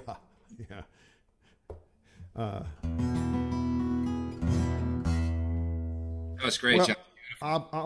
I'll stay in New York City. This song began as an 8-line scrap of paper from when I was working in the Woody Guthrie archives back when it was still in Manhattan, back in 2005. And I had pretty good training for this pandemic business. Staying home, because I got really sick back in early 2016, and I had to stay home for 3 months. And I had the luxury of going every day. Well, first of all, I got to see my grandkids every day, which was the most therapeutic thing ever. But also, right over here, I've got these file cabinets that all y'all have with little scraps of ideas. And I got every day for 3 months, I got to go through there, and I refound this little piece of paper, and I just knew it was something was in there, and I suddenly discovered it was Woody's prescription for his memorial service. And being as I was a lot more interested in such things at that particular time, I spent the year channeling Woody, because I had to write about 2/3 of the lyrics and added a melody. So this is a brand new song that was begun before I was born. When my fight for life is over and my eyes do shine no more, and a tribe of angels carry me across that distant shore, as my friends all gather round me, may there be no misty tears. Let the fiddles and the guitars ring across the pounding years. There'll be singing, there'll be shouting, there'll be dancing, there'll be drums. We will have a picnic, baby, come, come, come.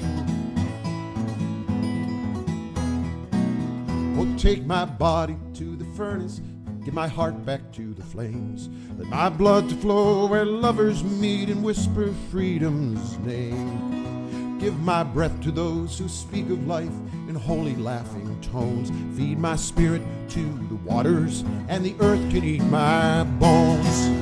There'll be singing, there'll be shouting, there'll be dancing, there'll be drums. We will have a picnic, baby, come, come, come.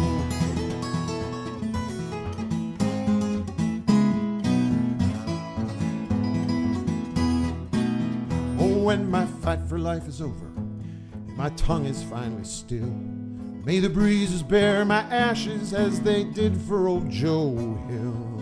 And my sweat will grease the engines that make the whole thing run. And the ruling class can kiss my ass, 'cause I've had a heap of fun. There'll be singing, there'll be shouting, there'll be dancing, there'll be drums. We will have a picnic, baby, come, come, come. There'll be singing, there'll be shouting, there'll be dancing, there'll be drums. We will have a picnic, baby, come, come, come.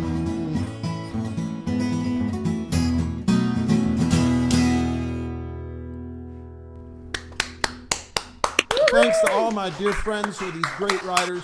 You know, thanks to Brandon and to Ron and Rod and everybody who helps us sustain this community that we miss so much. We miss it so much that we're willing to do this just to sing and play for one another and keep our hearts whole in this Christmas season. Yes. So thank you all so much. I was honored to be a part of this.